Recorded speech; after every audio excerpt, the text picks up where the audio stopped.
So the ones in yellow is the one you want to count. A teaspoon, a tablespoon, a ounce, a grain, a gram, a milligram, and a kilogram. 1 gram is 1,000 milligram. 1 milligram is 1,000 mcg, and 1 kilogram is 2.2 pounds. 2.2 pounds is overrated. Meaning always coming in kilograms. Don't forget that. So for me, I'll just have a sticky note, write down the first 3, and come and write down the last 4 in my sticky notes. I'll just be checking it every day. At a time, it gets to become part and parcel of me. We are going to need this by the time I switch back to Sanders to do the calculations in Sanders. We'll go and do it. And we are going to do all the calculations in UWorld. If you know all the calculation questions in Sanders, and you know all the calculation questions in UWorld, don't further stress yourself again, wanting to do any calculation again. There is no exam that asks you in the whole of English 50 states. It will not be more than that principle we are going to be using. So don't over stress it at all. Parkland rules of 9. You just want to know how the man's supposed to be. The head will be 9%. And we know that if they say the frontal part of the head, the moment they say anterior, that will be 4.5. Posterior will be 4.5. The arms, they are 9 each. The 2 of them will be 18% in the long run. The back is 18%. The trunk, which is the chest, is 18%. The leg is going to be 18%, and the genitalia is 1%. You also want to know this. If they don't ask you the desired and available question, they can also ask us the background formula. We will do that also in UWorld. We go further to the basic value that we need to craft. We have established that there are several lab values in the market. Some of them are not needed for the exam. In the academic setting, every 3 years as a lecturer, we are enforced to write a paper. Some people write their own in form of a document or textbook. So how voluminous it is will determine your promotion. So if you see so many textbooks around and they say it is for English, the person is writing for their own sake. It's not for the sake of the student that is reading it. So be careful of the information you want to be picking. Some of them are not needed for the exam. It's just for the volume of the textbook itself. Buffering, 10 to 12 seconds. What is the antidote? Vitamin K. What do we have to be checking? Anytime a patient is on warfarin, INR and PT. PT and INR. But for now, we are expecting the INR to be 2 to 3. Normal. Heparin. In heparin, what do we check for heparin? When the patient is on heparin, what lab value do we have to be checking? We'll be checking the patient PTT. Patient PTT. And that should be 30 to 45. You would say 25 to 40, so let's just be on in between. The antidote for this one is what? Glutamine sulfate. The antidote for warfarin is vitamin K. Anyhow they want to ask it, you will understand that warfarin goes for vitamin K, heparin goes for what? Glutamine sulfate. Now, we have one truckload of medications in the exam. A lot that we have all around. But for every 10 students, 8 of them will tell you, they ask me these medication. So that's why I say I yield endless meds. That if we have 5 people passing in a week, almost all of them will say, I got a question on digoxin. I got a question on Vasad. I got a question on amiodarone. 3 people yesterday, they said they got amiodarone. All the 3 of them yesterday. 7 people were supposed to come for testimony. 5 of them came. Amiodarone. That means it is high yield. So when it is high yield, why can't we take all the most popular that they are asking in the exam and everybody should know it? Now, when you now get to the exam, all other ones that is 1 or 2 that they are not really asking and you are getting it in the exam, you can still think and just decide on what to do. So let's start with digoxin. Before you give it, you must check the pulse of anyone you want to give to. It is always better to check the potassium level of digoxin. When a patient is on digoxin, the potassium must be normal. The moment the potassium is on the low side or the high side, patient will have digoxin toxicity. So what is the number 1 lab value you want to be checking when the patient is on digoxin? Check their potassium. When they are taking digoxin, their potassium can never be low. Hypokalemia will cause digoxin toxicity, high yield. Harmful gel, all those antacid, it is used to treat GERD. Our GERD is all our heartburn. Patient that has kidney stone, they can also use it for it. What is the number one complication of this antacid? Constipation. Constipation. Anything that has aluminum sulfate, magnesium sulfate in it, they will be constipated. Endless question. The patient is taking magnesium sulfate, aluminum sulfate. What education do you give them? Because you have known that the only complication is constipation, tell them to take a lot of water, eat a lot of fruit, walk around, do ambulation, do exercise, so it is going to come in form of a teaching. Hydroxyzine, that is fisterin. We use it for anxiety. Patient also use it for anything that will cause skin reaction like itching. What is the major complication? It causes anticholinergic effect. There's going to be dry mouth. So what education? Let them take candy. Let them take a lot of water anytime they are taking it. Versard, extreme high yield in the exam. We use it for conscious sedation.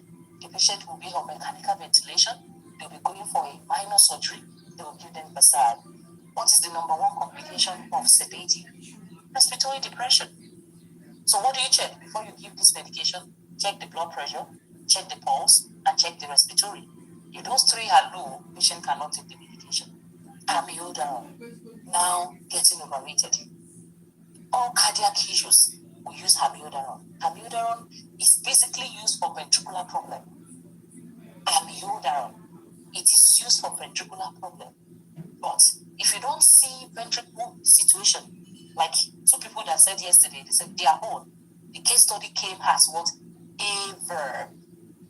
The case study came as a verb, but they did not see ventricular medications inside. And they didn't see atrial medications inside. The only thing they saw there is amiodarone. So, since it is used for cardiac issue, you can still hide on that. What is the major problem about amiodarone? Patient is going to be sweating excessively. It can shut down their respiratory. So, take missed dose in the day or skip it entirely. Patient has forgotten, supposed to take it at 2 o'clock, and she did not take it. She is going to take the next dose at 8 o'clock. The one that she has missed, she should not take it anymore. If she take that of 2 and come and take that of 8, it's going to shut down her respiratory system. Very high yield because it's a safety question. You cannot double dose in amiodarone. So how do they ask it most often? They will just say patient has forgotten to take the medication. So what education do you give? Warfarin, it is a clot buster. As it's helping us to bust the clot, it is also having a major side effect of bleeding. Patient is going to be bleeding, also for heparin, also for aspirin. Watch out for diarrhea, watch out for rashes. Ritalin, methylphenidate, that is the medication for ADHD, those children that cannot stay in one place. What is the most big deal about them? Because it is a stimulant. Ritalin is a stimulant. It will make the child to be on the high side. Everything for Ritalin, hypertension, palpitation, heart rate problem, everything will be on the high side. What is the only single low situation in Ritalin? It's going to shut down the appetite center of the baby. Anybody taking Ritalin will not remember to take food. So they will stop eating. They wish to eat, but they will not remember to eat because that is the major side effect of that medication. When you have picked all the high side effects, hypertension, high blood pressure, increased heart rate, everything will be crazy for the patient, tachycardia, come and pick what? Inability to eat, or you can say the child is going to have a stunted growth because they are not going to be eating. So it is very important for us to be checking their weight, to be checking the way they are growing at all time. Dopamine, just like digoxin, they are cardiac stimulant. When somebody is about to die, we give them digoxin to bring them up. We give them dopamine to bring them up. We give them dobutamine to give them all the D medication. They will make someone that is about to die to come up. Use that method to remember it. Someone has hypotension, a shock, a cardiac problem, we just quickly want to help them with that. TB medication, rifampicin, it is for tuberculosis. We are going to be using R and R phenomenon. I will still bring back all these medications again, purposely because I want you to retain it further. Rifampicin, what do you check? urine. Patient will tell you, I go to the restroom, my urine is red, it's orange. You take rifampicin. You just tell this patient, educate them on it. It is nothing to worry about. Ethambutol, it is a TB medication. When they take it, it destroys the heart. E and E phenomenon. Ethambutol for the heart. So patients must always be going for high checkup when they are on ethambutol. We go further. Isoniazid. Isoniazid is also a TB medication. This one will destroy the nerves. So each of them have a specific side effect that we must know before going for the exam. It will destroy the nerves. What are you going to give? In advance, you will place that patient on vitamin B6.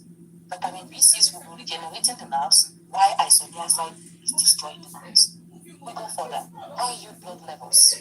They will ask you this medication, and they will say what is the most important thing that the nurse has to be checking.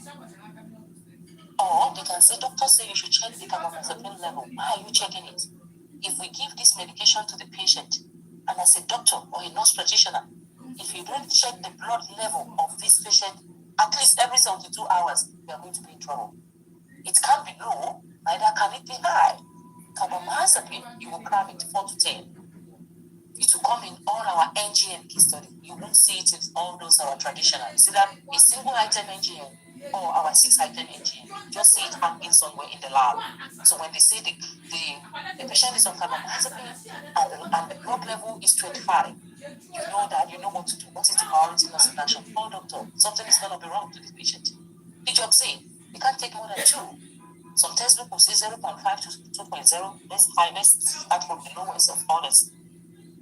0.5 to 2.0. So a patient is taking digoxin, and the digoxin level is 2.1. You can never give the next dose, even by just 0.1. You can never give the next dose. Call doctor immediately. Gentamicin, the mycin medications, they are crazy aminoglycoside. The trough level and the peak level, we must be checking it at all time. 5 to 10. Lithium.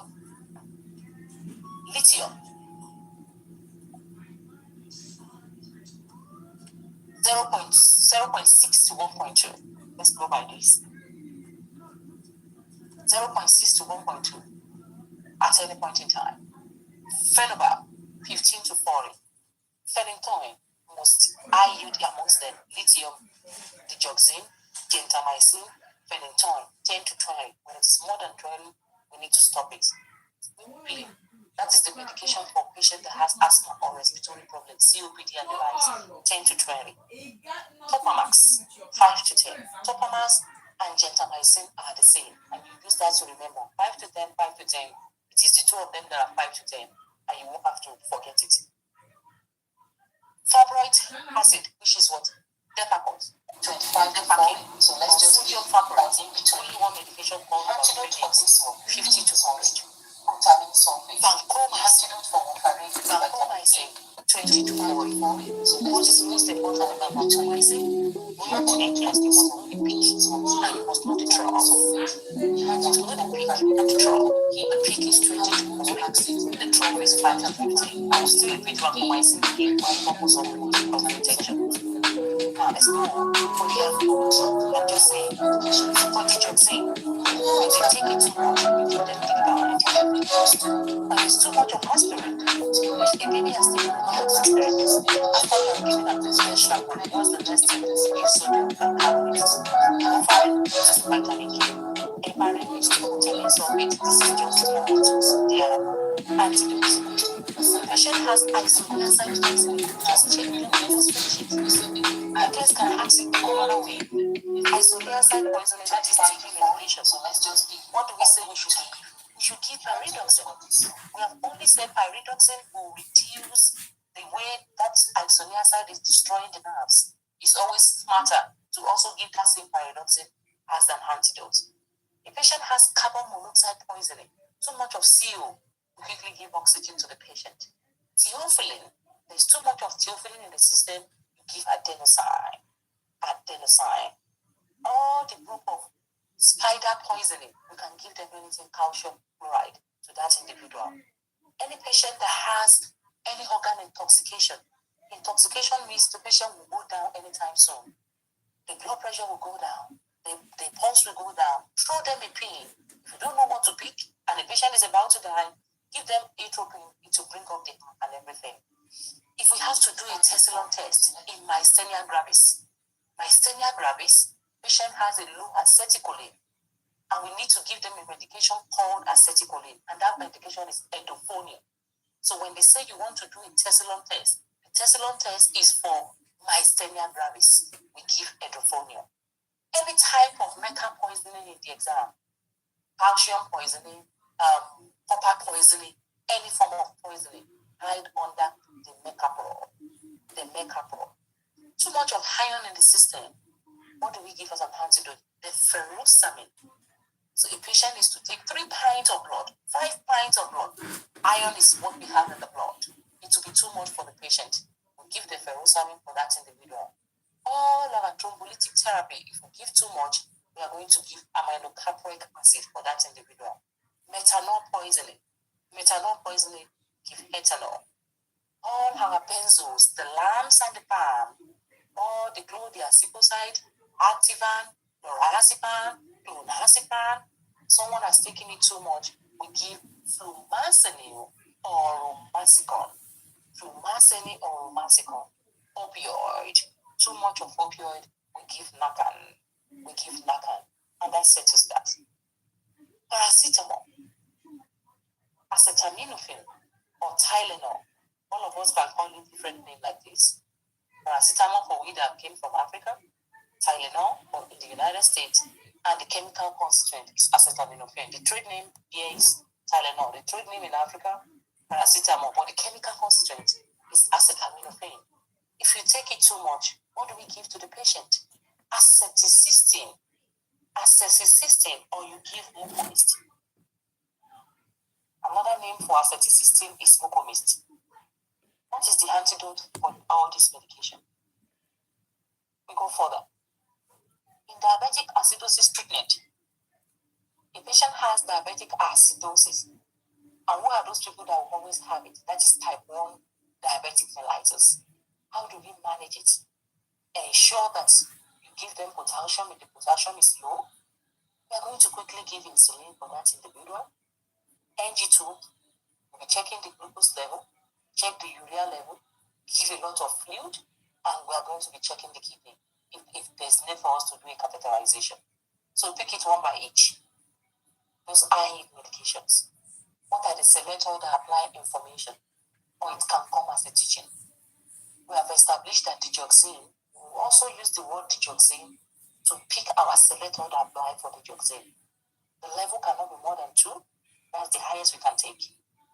It's going to inhibit sodium-potassium particles, and that is why we're going to be checking the potassium level. When the patient is on digoxin, it will be making the potassium to be altered. So check the potassium level. There's possibility of GI disturbances. So we always say DVAR. It will cause diarrhea, vomiting, anorexia, and nausea. So we are going to be checking for that if the patient has that. We check the intake and output of the patient at any point in time. We have established that we should not give it less than 60. If the pulse is less than 60, never give it. Check it, and in what situation do we give? All forms of cardiac problem. It doesn't have to be congestive heart failure. Any cardiac problem at any point in time. Before you give the digoxin, what do you check? Potassium, I'm repeating again. EKG of the patient, renal function test of that individual. Very important. Epinephrine is NACA or NASCA. Epinephrine is NASCA. We can use this also to remember. Why? In what situation do we give epinephrine? The same situation where you are giving dopamine and dobutamine, they are all working together. We call them DLEAN, DLEAN. All of them are given when someone is about to die. They are for the same indication. What are the side effects? Because they are stimulant. Just pick everything on the high side. Nervousness, arrhythmia. It's going to pump more glucose because the patient is about to die. It will stimulate the tissue. It will stimulate the liver to produce more glucose. So there's possibility of hyperglycemia. It can be cardiac arrest if you give it too much. Patient can react to it, and it can also cause a respiratory dilatation for that individual. It's going to dilate so that the person can bring in more oxygen. Norepinephrine and epinephrine, they are just sisters. NASCAR is epinephrine. Norepinephrine is Levoved. This is the one we use most in the hospital. This one is gentle compared to epinephrine. Epinephrine work like in 1 minute. Levoved can take about 5 to 10 minutes to work. So because of the crazy side effect of epinephrine, people hide under Levoved. It's almost going to do the same thing for that individual. What do we have to check? To stimulate the individual. There's possibility of what? Hypovolemia. So we're going to be checking the blood level of the patient, check their intake and output, and we are going to be checking the vital signs every 5 to 15 minutes. Nitroglycerin. Who do we give it to? Most of the time for angina pectoris. Maybe MI can take it later if needed. On no account can we give any medication with alcohol. That goes for all medication. What do you check before you give nitroglycerin? Check the patient pulse and blood pressure. What is the function of nitroglycerin? It's going to relax the muscles of the heart. It is used for angina. Always tell this patient, if you are going to stand up, you are likely going to have a postural hypotension. So what education do you give? Rise slowly. Rise slowly, because the medication will make you go drowsy. What is number one complication of nitroglycerin? Headache. So because of headache, what do you tell the patient? Take Tylenol or aspirin. The moment you are taking your first dose of nitroglycerin, quickly take a Tylenol alongside with it, because it's going to make them to have headache. Or they can say patient has taken 3 doses of nitroglycerin, patient complains of headache. What is the priority nursing action? We just give prescribe analgesia, and that settles that. We all know that we cannot give it more than 3 doses. The moment you have taken number 1, number 2, by the time you are about taking the 3rd dose, call 911. How many minutes interval between the 3 of them? 3 tablets of nitroglycerin, 5 minutes apart. I take number 1, I wait for 5 minutes, I take the 2nd tablet, I wait for 5 minutes, and I take the 3rd tablet. By the time I'm taking this 3rd tablet, I am calling 911 immediately. Within 5 to 10 minutes, the 911 will be there and the patient can be transferred to the hospital. And why is that? If you don't treat angina, angina will lead to myocardial infarction. ACE inhibitors, they are the one handling with the PRIL. We call them the PRIL sisters. What do we have to pick for teaching or for select order apply? We can use the same captopril to identify what we are looking for. Patient will be complaining, I am coughing. As long as the cough is not persistent, they will just give a cough medication while they take captopril. If your patient can react to it, it can cause palpitation, it can even cause orthostatic hypotension, just like nitroglycerin. One most important thing about captopril, it causes potassium elevation. And we all know when the potassium is high, the heart is going to pack up. So what is the number 1 electrolyte? We are going to be checking when the patient is taking all the pill sisters, check their potassium level. If the patient takes it for a longer time, there's possibility of impotence for meal. And it can also increase the white blood cell. Always evaluate the blood pressure of the patient, because it is what it is needed for high blood pressure. The beta blockers. What are we looking for in the blockers? They are going to be handling with the LOL. Any medication handling with LOLs are the beta blockers. But look for the B's when you are taking care of the LOL. It will cause bradycardia because they are used for hypertension. The blood pressure is going to shut down, so there's possibility of postural hypotension. Same teaching. Make sure you rise slowly when you are waking up or when you are getting from your bed, because this medication will shut down the blood pressure. Because it is a beta blocker, it is going to cause a bronchial constriction. It will block the respiratory tract, and that is why we cannot give LOL for asthma patient and COPD. I'll repeat again. Never give LOL medication for asthma. Never give LOL medication for COPD. Why? Because already the side effect of this medication is bronchial constriction. And in asthma and COPD, they already have a bronchial constriction. It's going to be a double dose of problem for them. So never. Blood sugar will be max when low. So the moment a patient has hypoglycemia, we also don't want them to take the LOL, because LOL is going to fast it for them. A patient can die of hypoglycemia. All this will be a teaching, or it's going to be select or apply. The calcium channel blockers. What are you looking for in the calcium channel blockers? Those are the pins. Medication ending with PIN. What do you check? They are calcium channel blockers. They will block the calcium. So what do you check? Check the calcium level of the patient. Why do we give calcium channel blockers when the blood pressure is high? So that shows that we'll be checking the blood pressure, the heart rate of the patient, and the respiratory of the patient. Let client take drug with milk or meal because it causes what? GI disturbances. And also, it is also causing photosensitivity. So when they are going out in the evening, we don't want them to go out as at the time when the light is, when we have a high sun from 10 a.m. to 4 p.m. They should not go out around that time because it is causing photosensitivity, and that settles that. The diuretics, they are the water pill. So what do? Patients will be losing all their potassium most often, except the potassium sparers or aldactone. When they are taking the potassium sparer, they won't lose their potassium. So what education do you give? They should eat a lot of potassium food while they are on the other, the LOTs. We'll still bring out the different types of them as we go further. We check their intake and output because it is a water pill. So you're going to be checking their weight all the time. You check their blood because it is a water pill. Patients are going to the restroom all the time to pee. What is the best time to give diuretic? You should give it before 6 p.m. Don't give it after.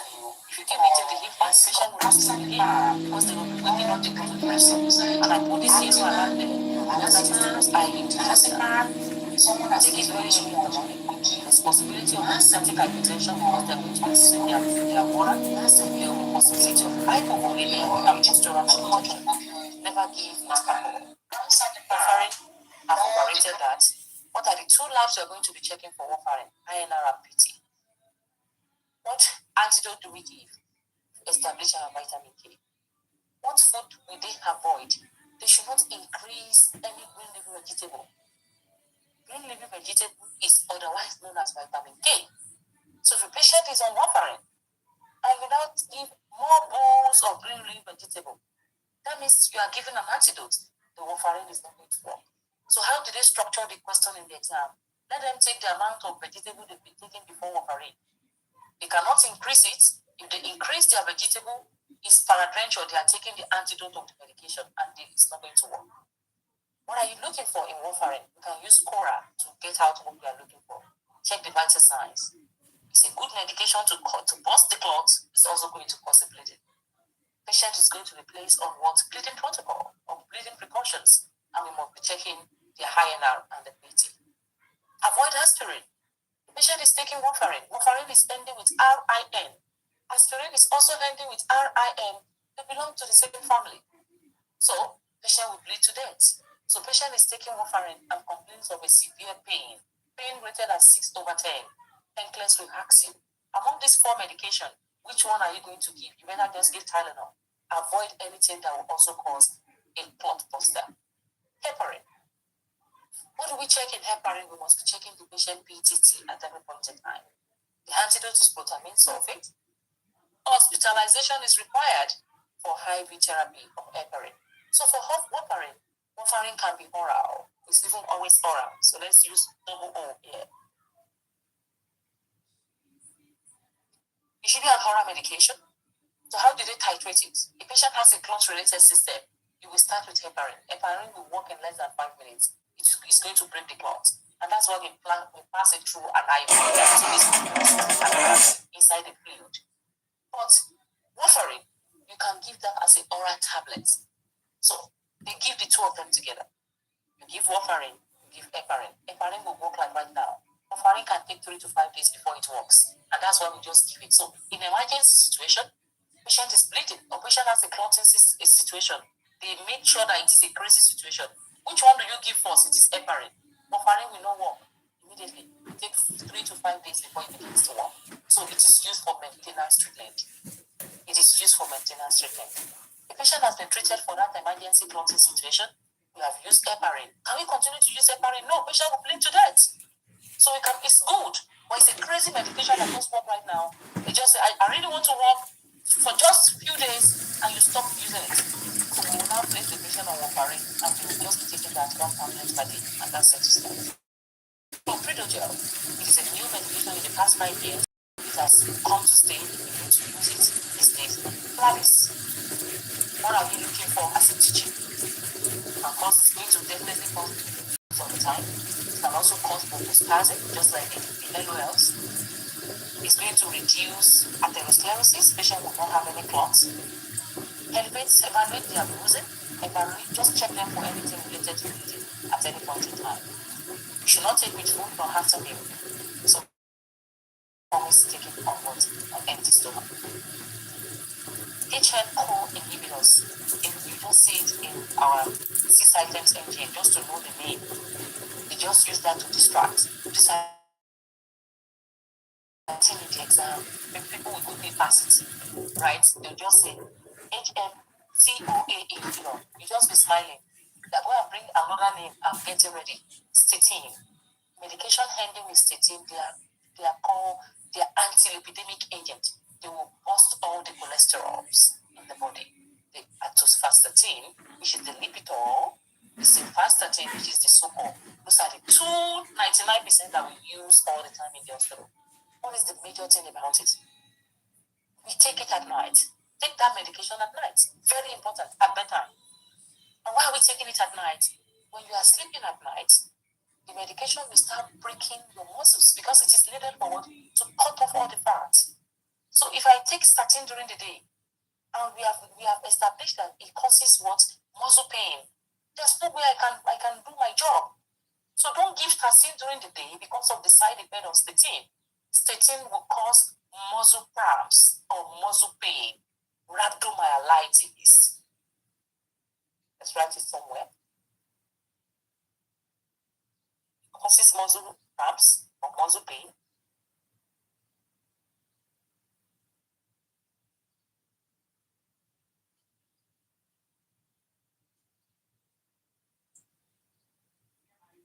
So, and that is the reason why we have to give it at night.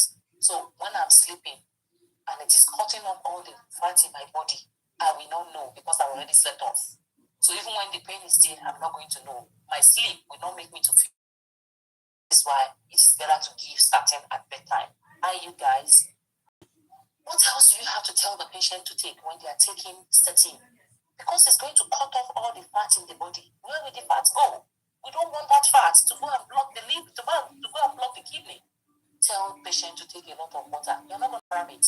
If you know where those content is coming from, you just go by it. You know what to pick. All this will come as a teaching. Take a lot of water to flush out the fat that is already broken down. Educate them to do more of weight reduction exercises. Let them take a lot of fiber and never give if the liver is already faulty. Because it's the liver that will process the medication. Allopurinol, that is the medication for gout. It is the medication for gout, high yield. We will still do more medications for that. I'm only picking those ones that for every 10 students, they tell you they ask me.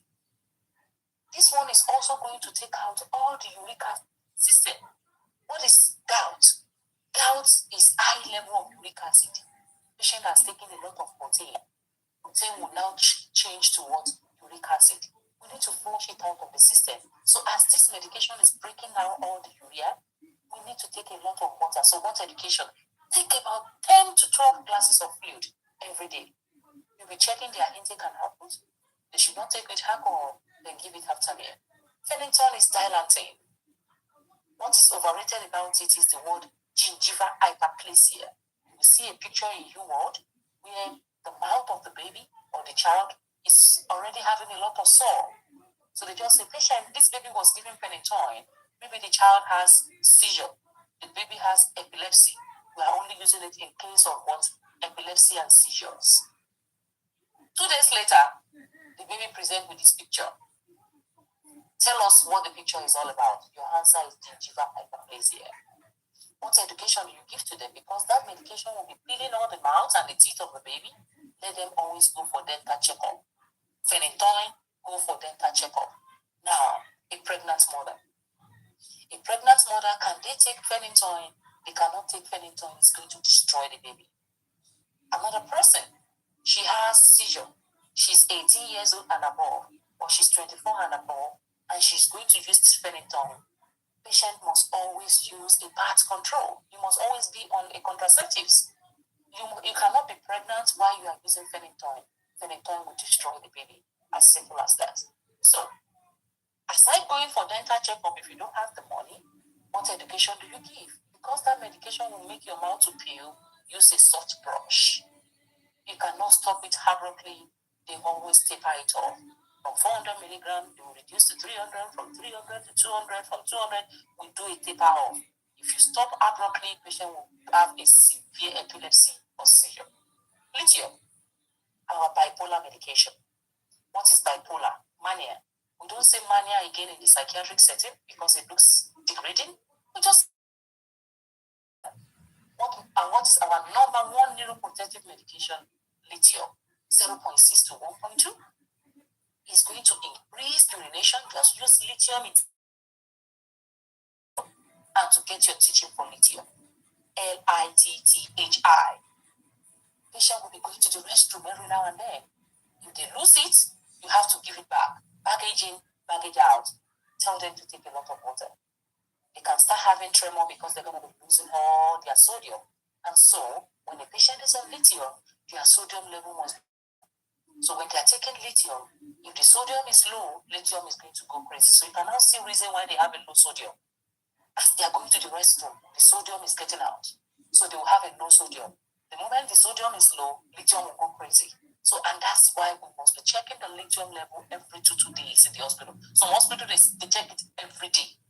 And that's why you won't see a practitioner. Before I put a patient on lithium, it's going to be a longer time because that will be a stress on me. I had one this last Saturday. From home, she has been taking lithium. 450 milligrams. Crazy bipolar. So when I saw, I said, wow, this is going to be a problem for me. So I'll be opening my notes, even though I only work on Saturday as a nurse practitioner. This morning, I've already put in my notes to tell the nurses, please, run lithium lab. I dare not do it.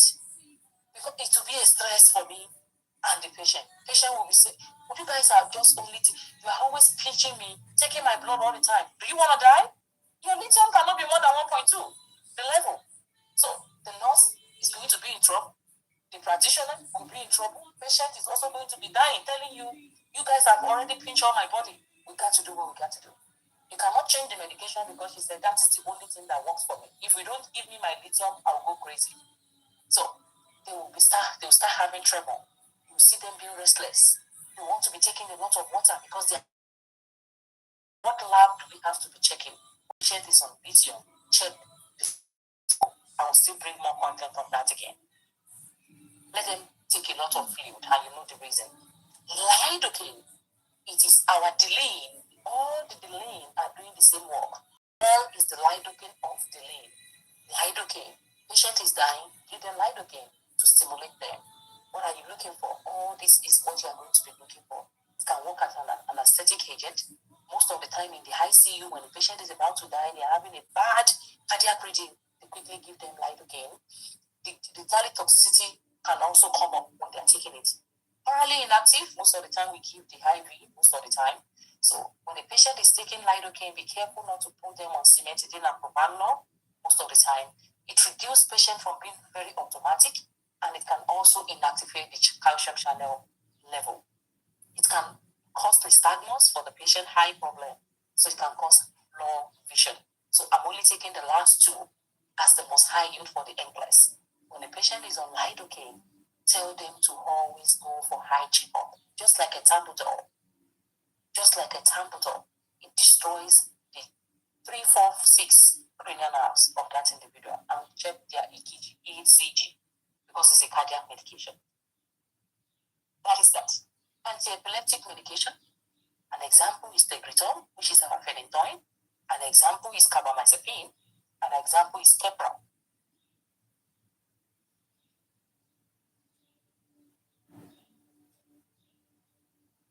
What are we looking for as the side effect for all of them? We've established that it destroys the blood of that individual. Baby can have a cleft lip, so that is why you don't give anti-seizure medication to someone that is pregnant most of the time. They always cause Stevens-Johnson syndrome. All anti-epilepsy medication, the skin of the patient is going to be peeling. And we have established gingival hyperplasia. So the three of them, carbamazepine, Tegretol, and Keppra, it is always going to be the same thing. Look for cleft lip, look for gingival hyperplasia, tell them to go for the dental checkup, and they should be using a soft brush most often. The barbiturates, those are the sedatives, the hypnotics. When the patient is on the lambs and palms, they close the accipitad, the diazepam, lorazepam, check their movement because they are going to be having locomotor ataxia. They can be having confusion. They can go into coma. They are going to be depressed most often. The corticosteroid or the cortisol, that is the medication we give for a patient that has Cushing syndrome. It's a good medication, but it causes all these side effects. The more the cortisol in the system, the more the bone can go fracture. The baby or the person taking cortisol, they will stop growing. They won't grow again. You will see some bruising in their system. They are going to be prone to infection because it suppresses the immunity. Patient can end up having cataract when they take too much of the cortisol most often. There's going to be rise in their blood pressure most often. And you will see that before we even place them on cortisol, a patient that has Cushing syndrome, they have a lot of air in their body. So it can also increase it most often. And that is that. Drug for heart failure, we've overrated it. Just bringing them the digoxin, the diuretics, and the dilators. The diuretics are the PLOT. There are 4 diuretics: potassium spirals, the loop diuretics, the osmotic diuretics, and the thiazide diuretics. Those are the 4 types that we have. And we can give the vasopressors. The TB medications, you can use the acronym of PRIST, or you can use the acronym of what? RIVES. Anyhow you want to use it. But the T, we don't need the T at all. We just want to use that to complete our statement of PRIST. But for me, I just prefer to use RIVES for life to be easy. So let's not use that. And just hide under RIVES.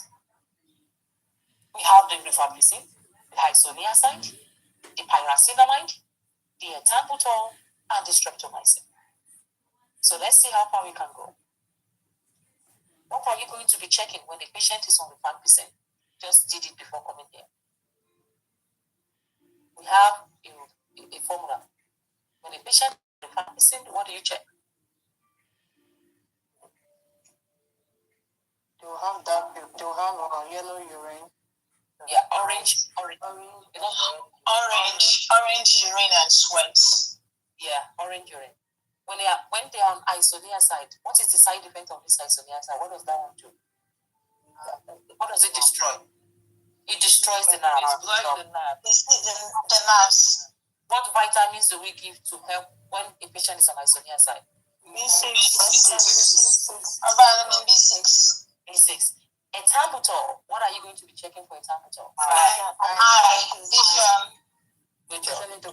exam. Eye exam. E for E for E. E for E. We go further. Viral medications. Our antiviral. We all are used to VIR, right? I want you to please add this ARO to it. Shoot your arrow laced with viruses. That anytime I have a virus problem, I'm going to shoot them with an arrow. Amantadine, and oseltamivir. Amantadine, and oseltamivir. Be careful.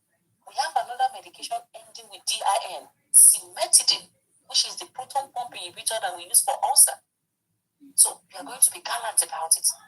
Amantadine and rimantadine, 2 DIN, that is antivirals. It is not for ulcer. So you will see in the exam confusing.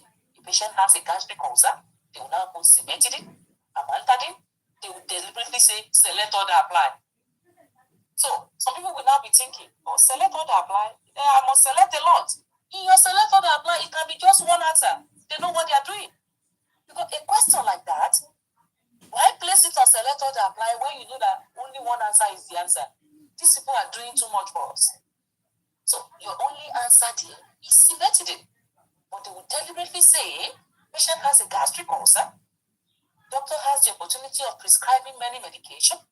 Among these 5 medication, Sata, what medication is the best that the doctor will prescribe? He will put amantadine, rimantadine, cimetidine, because all of them are ending with DINE. And that's why I'm bringing this specifically. The DINE is for our major, but this two is going to be for virus. Amantadine, imantadine, or citalopram.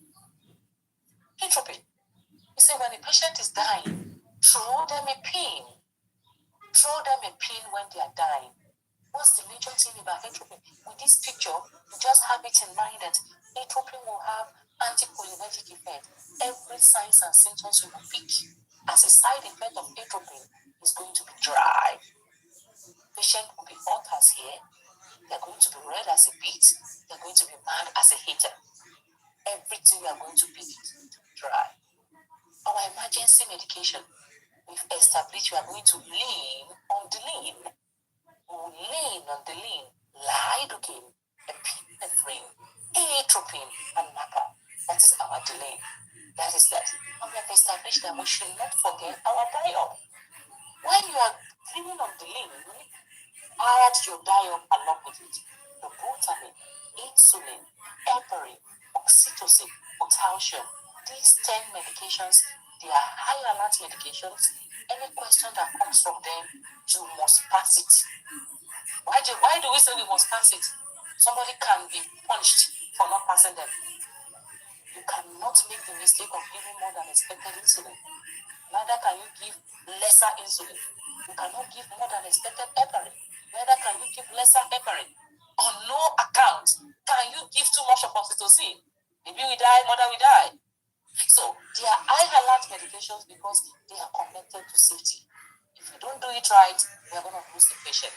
And that's why you're going to be very careful about that. Diop and Delin, they are very high medication in the exam. Go further. The patient has a bradycardia. Patient has a decreased blood pressure. They are about to die. What do we give also? It is still our Delin that we give. They are about to die. It is still our Delin. Now I'm bringing a new one. Connected to our Delin, we can use IDEA just for us to identify that we have isoproterenol. We all know that dopamine, epinephrine, atropine is part of our Delin. I'm only bringing this because 2-3 people decided, they asked me isoproterenol. Let's add it to our new content. So, and that's why all our LMR, the one we did in May, this one is better than the one we did in May. If you are going to do another one again in February, it's going to be better. For every new things people are bringing in, we are going to be updating it. So don't forget that isoproterenol, it is also part of our cardiac stimulants. Anticholinergic side effect. The patient is taking atropine. Atropine is number one medication that is a cholinergic medication. So what are the side effects you are going to be picking? We have said dry, all the dry. I brought the picture for you and I'm bringing it in form of words. Do I need to cram? But I'm only going to pick everything that is dry. Anticholinergic. The word say anticholinergic. Use A, B, C, D to take care of anticholinergic side effects. Anorexia, low vision, constipation, dry mouth, and urinary retention. Everything will be dry. We go further. This word is cholinergic. Be very careful in the exam. Don't be in the rush. Many students are very smart. We are going to be praying for spirit of patience, ability to read in between lines. Don't be in a rush. You tell yourself, I don't want to come back in 45 days. I want to take my time and be reading like an elementary school student. Anticholinergic, dry. When we now say cholinergic, wet, your symptoms will be wet that you're going to pick. You can use SLUD. This one we are using ABCD. SLUD, slurred, excessive salivation, a lacrimation, a lot of water will be coming out from the eye. Salivation, they will be salivating all the time. Urination, they'll be going to urinate. And defecation, they'll be going to defecate. Wet is the symptom for cholinergic. Know the baby sludge of cholinergic, which is the wet. So I'm adding more. When the water is too much in the chest, bronchospasm. When the water is too much in the respiratory system, bronchuria or rhinorrhea, you see them having something like a catarrh. Salivation, we have it already. Lacrimation, urination, and diarrhea. I'm only adding the B to the slud because we don't have it in my picture. And this tool has been updated. In the past 1 year before, what we used to cram is the sludge. Now, the students, they know that students know sludge. They will now bring the respiratory aspect of it. Get ready for that. Bronchospasm and bronchoria, it's also one of the problems. And you will see them having on emesis, vomiting. It's still wet symptoms. The beta blockers. How do you identify which one is beta 1, which one is beta 2? We have only one heart. So beta 1 blockers will be working on the heart. So when they give a medication that is beta 1 blockers, all those LOL and the likes, those one will be working on the heart. The beta 2 blockers will be working on the lungs, and that is the what? The group of the one that we use for asthma. And somebody remind me. That should be albuterol. Okay, so let's just write it in front so we don't forget it. All this is propranolol. So you can know the difference between beta 1 and beta 2. Propranolol and the beta 2 is albuterol. So be careful. This one is ending with ROL. And this is ending with LOL. The one ending with the LOL is beta 1. The one ending with the ROL is beta 2. But they are coming from the same family because they are beta 1, beta 2. And that is why we cannot give a patient that is taking albuterol, asthma patient, cannot take LOL. You know, understand now? Because they are on the same family. It's like you are double dosing that individual. I'm using this picture for you to understand better, make it more visual. The B1 is for the heart and the B2 is for the lungs. How do you identify the side effects of our cancer medications?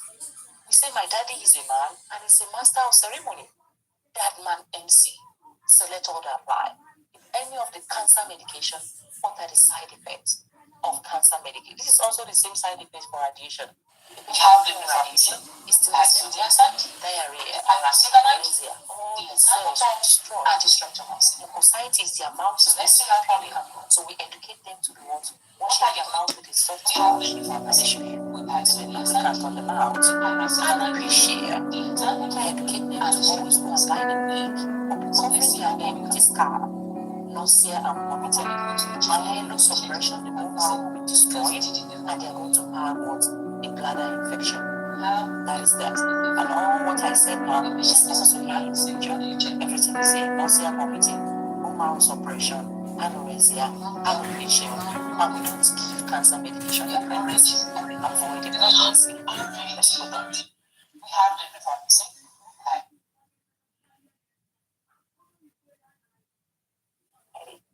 We go further. These 4 medication, avoid them in the exam with any other medication. Never give theophylline with any medication. Don't give dilantin with any medication. Don't give Coumadin with another medication, and avoid erythromycin with another medication, because the 4 of them are crazy medication on their own. So if a patient is to take dilantin, I would have given all other medication. Maybe 2 hours later, I'll come and give them their dilantin. Or I give dilantin earlier before I give the other medication. So in the exam, this 4 medication is going to be flashing in your face. You see theophylline, you're going to give. You're going to be more cautious. Let me read this thing so well. You see dilantin, you're going to be more cautious. You cannot mix it with any other medication. This drug can interact. So not even with each other, to them with each other. The patient is on theophylline. The patient is to take dilantin. You must wait 2 hours apart. Don't keep them together. All of them. You can see that they are not matching. Aminoglycoside, which is our mycins, it will destroy the hair and the kidney. Any medication ending with mycin will destroy the hair and the kidney. So check for what? Ototoxicity and nephrotoxicity. Patient is to take amikacin, neomycin, topramycin, gentamicin. If it is ending with mycin, what is the first thing you want to check? The BUN and the creatinine of the patient. You must be checking it if it is going to destroy the kidney. Or they say someone has a kidney problem already and they have an infection problem. They cannot take mycin. Go and give them other antibiotics. A patient is taking mycin. What cranial nerve are you going to be checking? It must be 8th cranial nerve because it's going to destroy the hair. So check the vestibulocochlear nerve, which is the acoustic nerve or the 8th cranial nerve. Aminoglycoside, it is mycin. It is always used to treat all the gram-negative bacteria. What is most important as the SATA you want to take for all antibiotics, basically, don't take it more than expected. If they say take it for 2 weeks, take it for 2 weeks. If you continue to take it, to cause super infection because it will stop working. What do we check? Kidney and the liver function, because it's the kidney and the liver. The liver will bring down the medication. The kidney will excrete the one we don't need. So at any point in time, in your select order apply, that number 2 goes for any medication whatsoever. I'll always check my liver function test and the kidney function test before I give any medication. It can cause diarrhea, most of antibiotics generally. If you don't know what to pick for the side effect of antibiotics, hide under divan. Diarrhea, vomiting, anorexia, nausea, SATA it at every point in time, no matter the antibiotics whatsoever. Inform provider prior to taking other meds. What is the first thing we do before we give antibiotics? Check the culture. The culture will tell me whether the patient will need antibiotics or antiviral, antifungal, antiprotozoal. In United States, nobody just give medication anyhow. Patient comes with an infection. Back in Africa, we just say go and take Ampiclos, go and take tetracycline. If somebody tries that here, the person will be in trouble. Because you are only doing a blind treatment.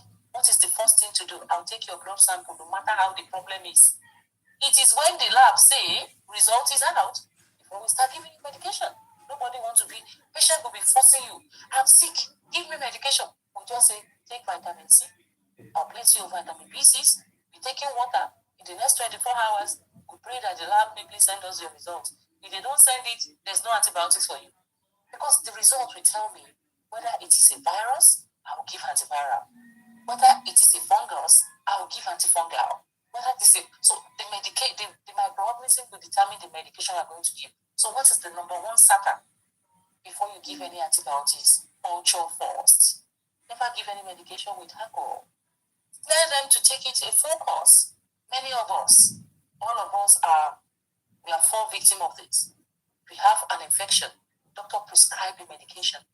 Most of the time, the moment we start taking it, after 2 days or 3 days, if we don't have any symptoms again, most people stop taking it. So it's always advised that let them take a full course of it. We're going to be checking their WBC.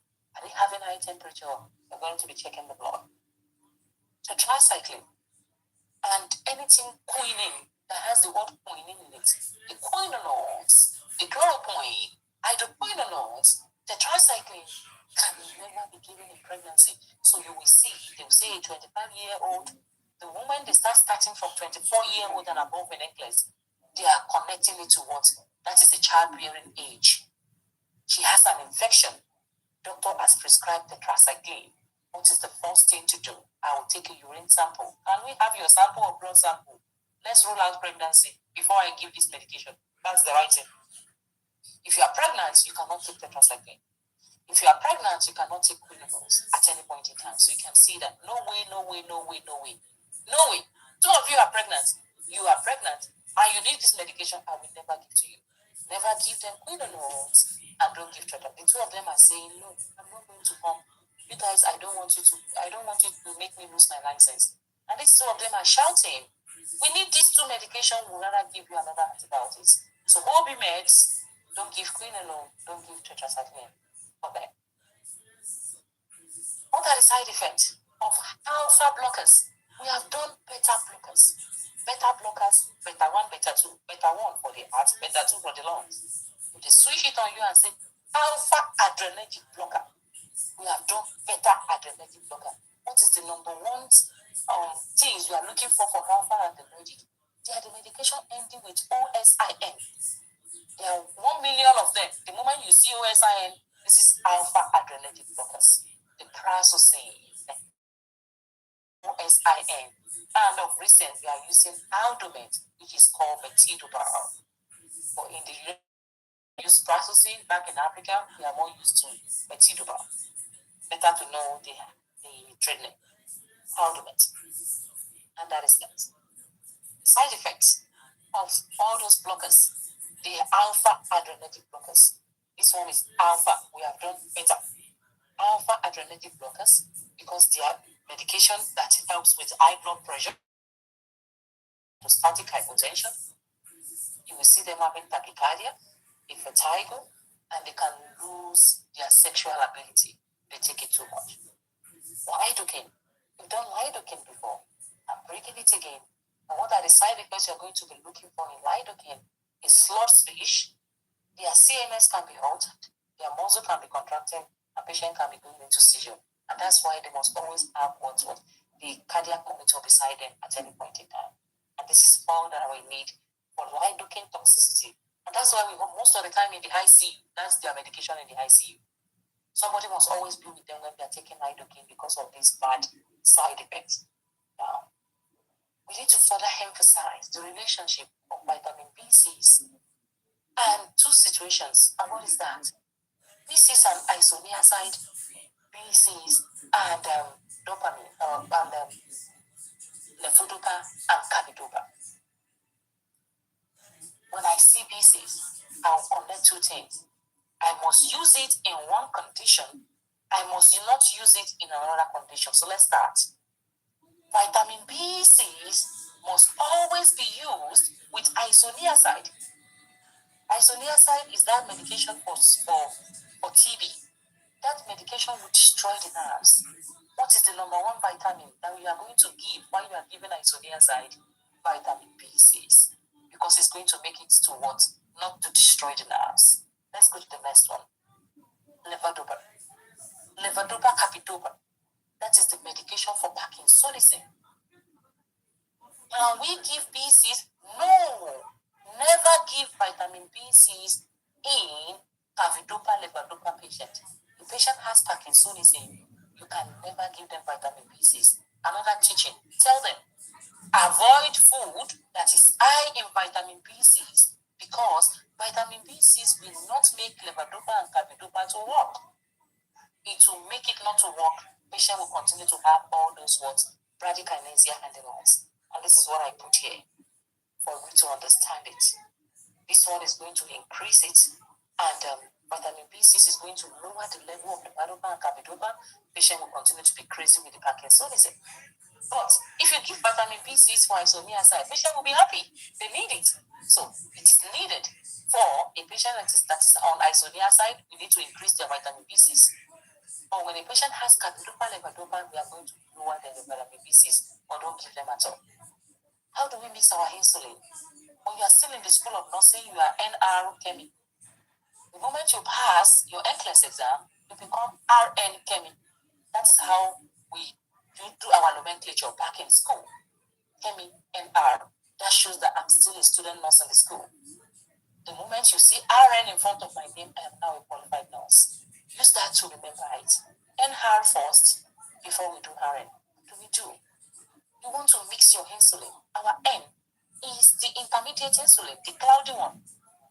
Our R is the regular insulin, the clear one. First of all, establish the two. The regular is clear, which is the R. The intermediate is N, which is the cloudy. Know the two. The one that is clear is, just take it. It doesn't have anything underneath it. It doesn't come as a suspension. But the one that is cloudy comes as a suspension. That is the reason why before you give NPH, you must shake it a little bit so that the insulin itself can mix together. You just round that particular wire around your hand, not vigorous shaking. You just round that bottle around your two hands, and that will mix it to mix together. Do you have to shake regular? You don't have to shake it because regular is clear. All this will be teaching. They will say you should teach a graduate nurse or an LPN as an RN, teach them how to do this to come as a teacher.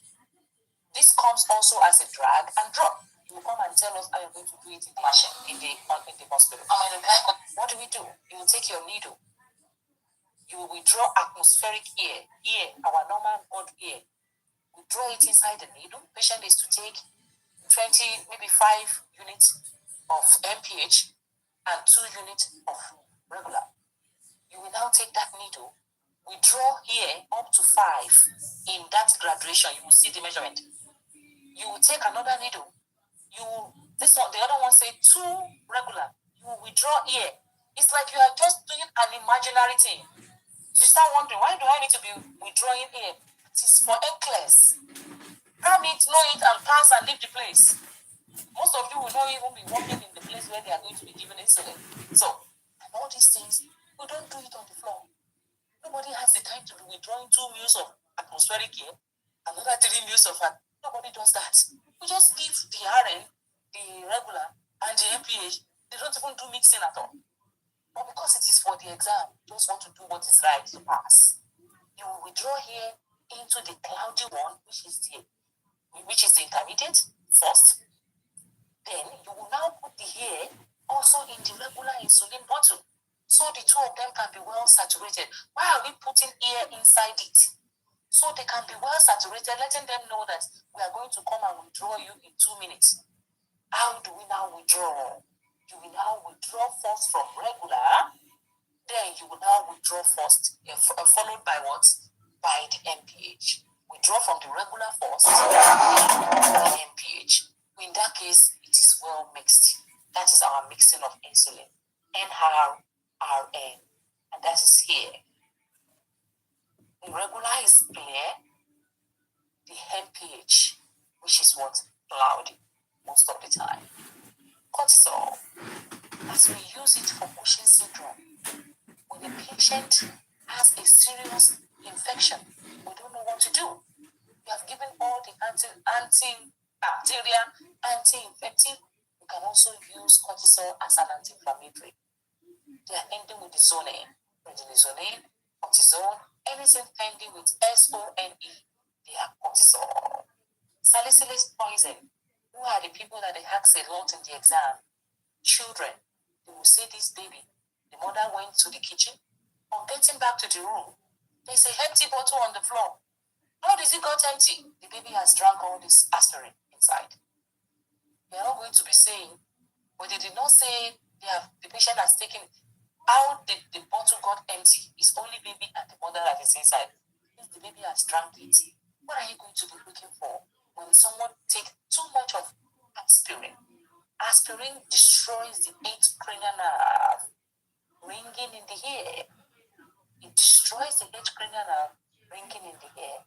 You'll be looking for nausea and vomiting. Child is going to be hyperventilating. The temperature is going to be extremely crazy, and this child can go into seizure because of the severe temperature. And that is that. What is the SASH method of we giving heparin?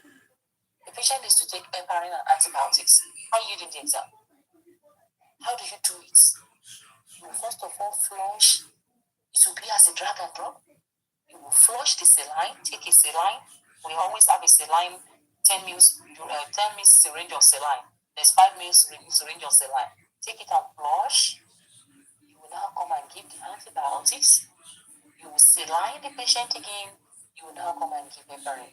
Never give heparin before antibiotics. Just like we do RN and NR right now. This one you will do SA and SH. Saline, antibiotics, saline, heparin. And that settles that. Oral birth control. There are 2 types of them. We have the progesterone-only contraceptives, and we have the combined oral contraceptives. When we say combined oral contraceptive, it is combination of progesterone and what? And estrogen. The 2 of them together. Why do we use it? We don't want to have pregnancy. We don't want to pregnant. We can take any of these 2 medications, 1 tablet per day for 30 days, and you will not get pregnant. We need to know the complications. When someone is taking contraceptives, select all the apply the complications of contraceptives. Aches. There will be abdominal pain. The patient will have chest pain. There will be severe headache, eye problem, and there's possibility of what? DVT. All the POC and the COC, they always make the patient to have a thrombus. They can end up having a DVT in the long run. So just educate them on that. Saw palmetto. You need a saw to cut Mr. Palmetto's what? Benign prostatic atrophy. The prostate gland of Mr. Palmetto is extremely big. What medication do we have to use to treat BPH and UTI in women or in female or in male? UTI for female, BPH. We will use saw palmetto. But what do we have to check? It causes GIT disturbance. Almost all medications whatsoever, after you have picked headache, come and pick DVAN. If you don't know what to pick as a side effect of medication, always pick headache, DVAN. Almost all of them does the same. A stomach problem. It's going to alter prostate specific. What are the two tests we do for BPH? We will still do the main content of BPH, so you see it again there. So by the time I say PSA there, you understand what I mean. We do only two tests. When the patient has benign prostatic hypertrophy as a man, 55 years and above, we will take their blood sample and check prostate-specific antigen. It will be on the high side. The nurse will put on a glove and go to the rectum of the patient and do a digital examination. So from the digital examination, she will know that the prostate gland is extremely enlarged. So when they are taking palmetto, it's going to alter it, make it to reduce. And one thing is important, it can cause the urine to be bloody. Patient can be bleeding when they are taking it because it is what? It is ABA medication. Most of these ABA medication, they are not FDA approved. They are not approved by FDA. So most often they come to the hospital. Hospital will not prescribe palmetto.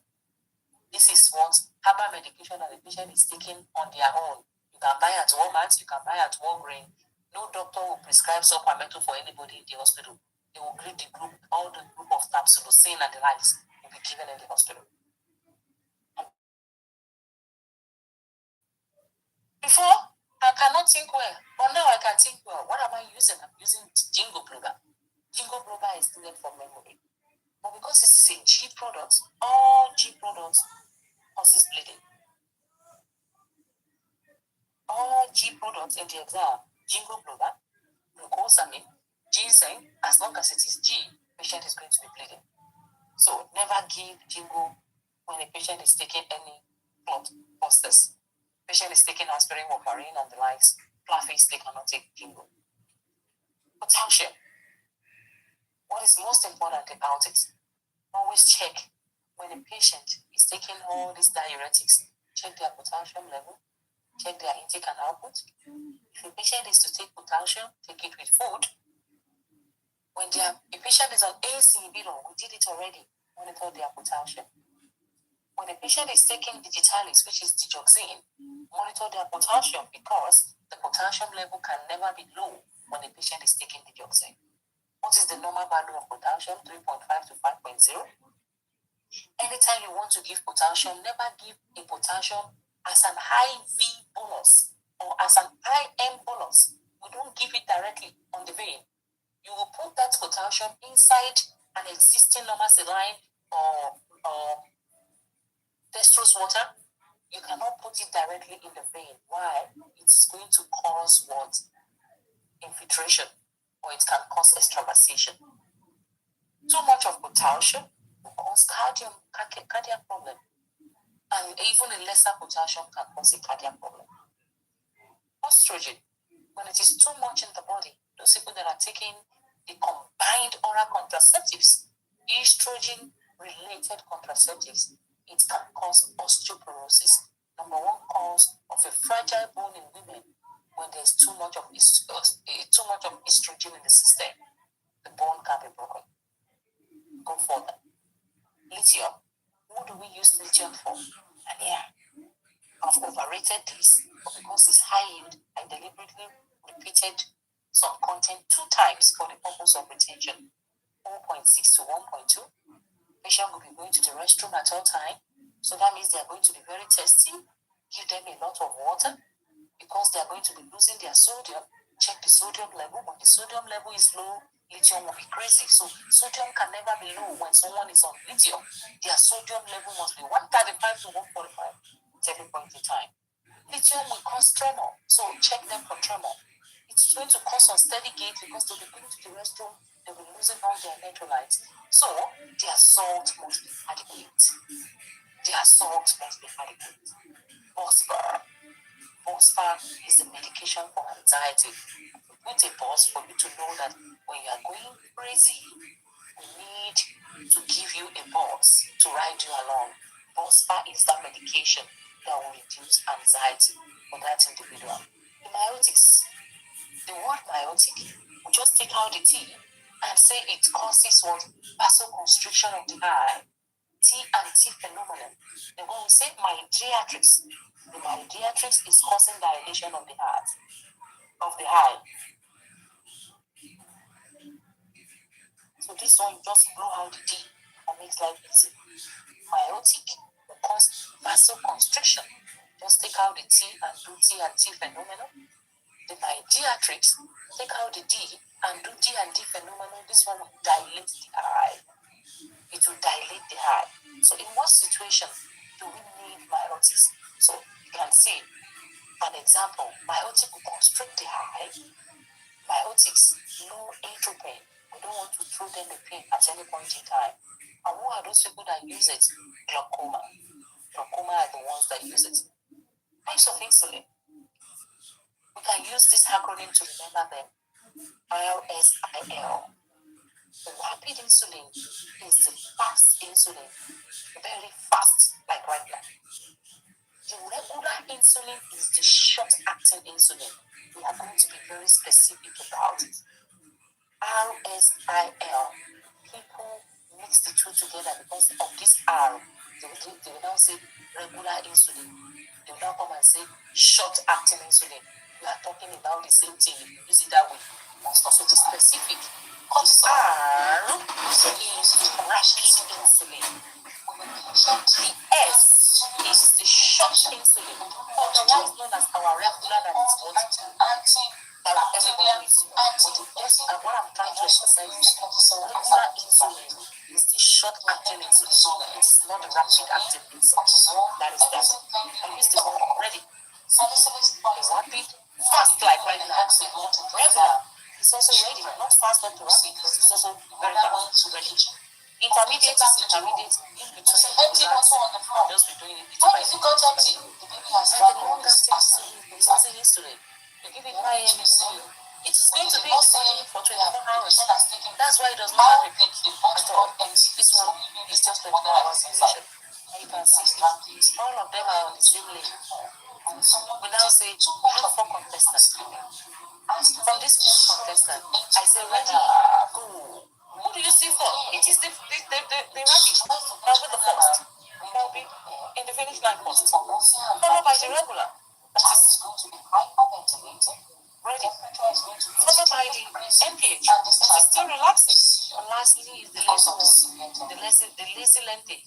Will be at the back. That's for me. That is the medication for type 2 diabetes mellitus. What is most important before anybody go for a diet procedure, anything die, you must have stopped the drug before they go for the diet procedure at any point.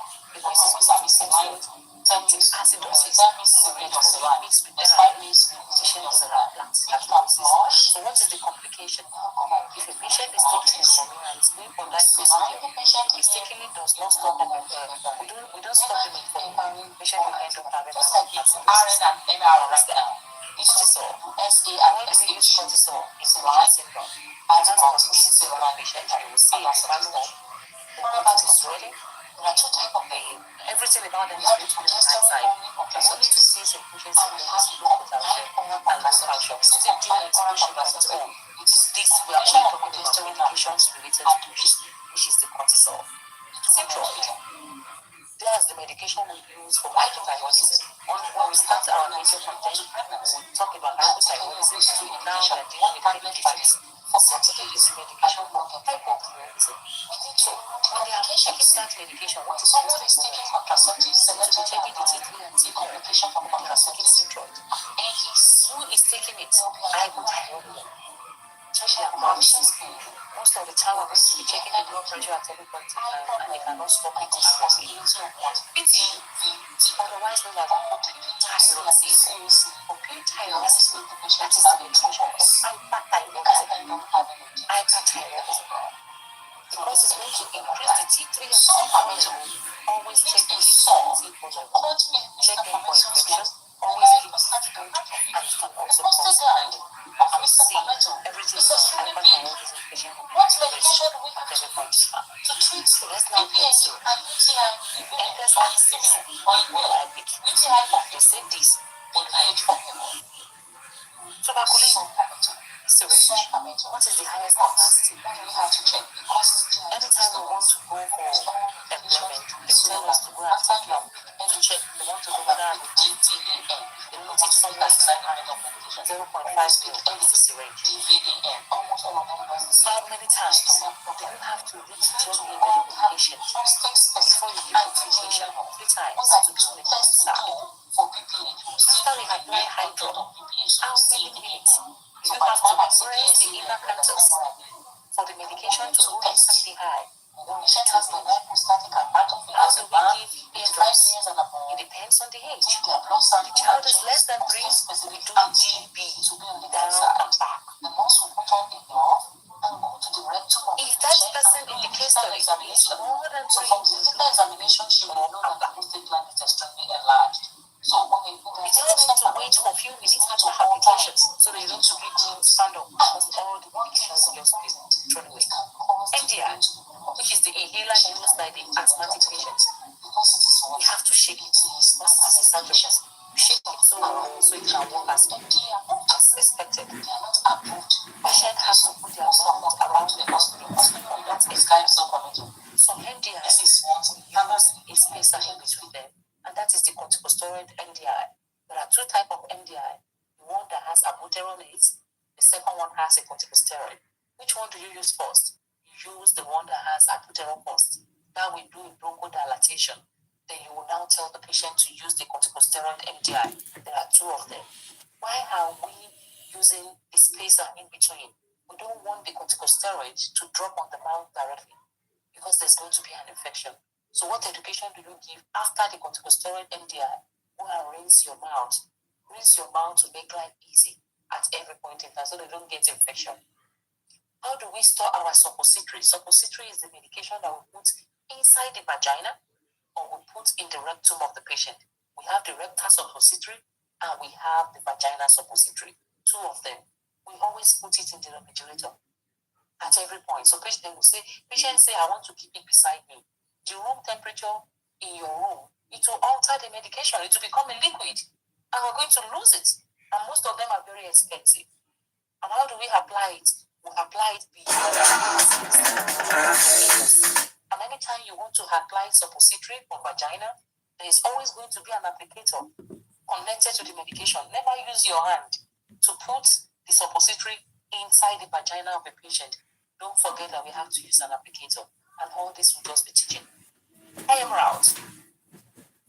We can use it to give all the irritating medication, oil medication, and the likes. How many higher IM routes do we have? We have ventroglutea. Be careful, know them and know them forever. Ventroglutea, dorsoglutea, we have the deltoid, and vectors lateralis. For adults, we use 3 places to give intramuscular medication. Select all that. These are basic pharmacology questions. If you pass this one, they may not ask you the tough pharmacology. They start from simple to complex. Ventroglutea, dorsoglutea, and the deltoid for adults. But for children, we use vectors lateralis to give them IM medication. IM medication for children less than 1 year. 1 year we use vectors, and I say pediatrics in front of it. How many age do we go? 1.5 age. At what time? How do we give IM medication? It's going to be 90 degrees. I'll still show you the picture of what we are expected to know in Sanders. That is the same picture you will see in the exam. They will just bring it. One is going to go intradermal, intramuscular, and they will tell us the name. So for IM medication, we go into 90-degree angle. 90-degree angle for IM medication. Volume injected through IM route. The highest we can take through IM is 2 ml. It took me a longer time to also accept it because back in Africa, we can do up to 5 ml. But here, if you try that, we're going to be in trouble. So highest you can give is 3 ml, 1 to 3 ml. So if they say, doctor prescribe 5 ml for the patient, and you are going to give an higher medication, how do we go about it in the teaching? They will tell you to come and teach a graduate nurse. Because you know that 3 is the highest, I will have to take a 2 syringe, we draw 3 in one, we draw 2 in the next one. And how do you give it? One inside one buttocks, the other one in another buttocks. Don't use the same buttocks. And I've put them while you teaching. If a greater amount is required, it should be divided into 2 syringes, and 2 different sides should be used at every point in time. Most of them will use the seed track. You see the word seed track method for intramuscular medication or subcutaneous medication. We are interested. Why are we using the seed track? We are using seed track because we don't want to lose that medication. We don't want to lose it and want the medication to go in directly. We don't want any leakage. It prevents medication from leaking. That would be number 1. And then number 2, we want it to go directly into the muscle and there won't be any kind of stain. All the extended release medication, when they say ER capsule, they are always enteric coated. Let's write it also out. Why are we coating it? We are coating it because we don't want it to quickly work like immediately. We are coating it because we want it to be dropping little by little, extended release.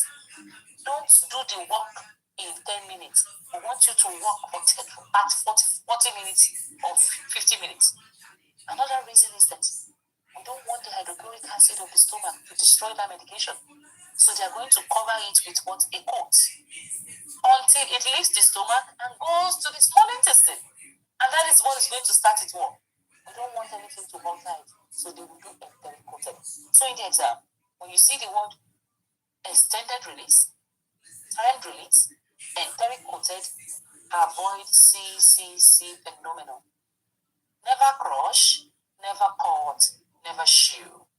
You as a nurse, you can never cut the medication. They say, doctor prescribe 500 milligram. Doctor prescribe 250 milligram of an enteric coated medication. And the patient is to take 250 milligram of an enteric coated medication. Pharmacy supply 500 milligram. They say we don't have the 250, but we have the capsule in 500. You can't cut it. You can't. They just have to go and give you another way, maybe a suspension or something. Enteric coated medication, you cannot crush it. You cannot cut it. Patient cannot chew it. If not, it's a waste. It's better not to take it at all because the hydrochloric acid will destroy it before it gets to where it's going to work. When you repress forbidden mother, take medication to ensure at least the least amount is received by the infant immediately after feeding. So this will minimize the medication concentration in the next feeding. So once she finishes feeding this baby right now, she can quickly take medication. So before the baby comes to take the breast milk later, the medication will wear off the system of the mother. How do we instill vaginal medications? Patient must be in lithotomy position. Wash your hand before and wash your hand after. Antimicrobial is also anti-infective. Several students will say, I saw the word anti-infective. For crying out loud, anti-infection. You don't have to say antimicrobial. You still know they are changing it in your face. It's still the same thing. So anti-infective will take care of all infection, either bacterial, virus, or fungals. We have 2 types of antibiotics. When we say narrow spectrum antibiotics or broad spectrum antibiotics in the exam, narrow spectrum will only take care of a specific microorganism. On broad spectrum antibiotics, that one single antibiotic medication can take care of many microorganisms in the system. That is that. We've established that you must always check what the MCS of the patient, collect sample before you give any antibiotics to this individual, and you ensure that it is not where you want it, as the doctor has prescribed. What are the adverse effects of all this antimicrobial? Most people have a reaction to antibiotics. Supra-infection, when you take it more than expected, it destroys the kidney, it destroys the hair. And when they are taking antibiotics, and they are also taking contraceptives, it is not going to make the antibiotics to work. Or it will not even make the contraceptives to work. So don't give antibiotics together with contraceptives. Avoid it. We go further. The patient is to take penicillin and aminoglycoside. Can you mix the two of them together? The two of them are crazy antibiotics. The two of them cannot be. Don't mix them together. It will not work. One is going to inactivate the function of the other. The patient is to take penicillin. What is the first thing to do? You won't give all the dose. Don't also say you should give 500 ml. You just want to start with about 2 meals or 3 meals to know whether the patient will react to it. Penicillin is aside from aminoglycoside, another antibiotic that is very crazy. So be careful anytime you want to give it. Quickly monitor for what a skin reaction. The third crazy one is vancomycin. So going for the exam, you must know penicillin information. You must know all the aminoglycoside information, the mycins, and the vancomycin. Among the mycin medication, which is the gentamicin, erythromycin, the last one is the vancomycin, the most high yield, the most asked in the exam. And why are they asking a lot of? Because it causes what? A skin reaction called red man. Side effect. Red man syndrome, otherwise known as flushing. We've already done it already. I only put flushing, I'm just only bringing the name.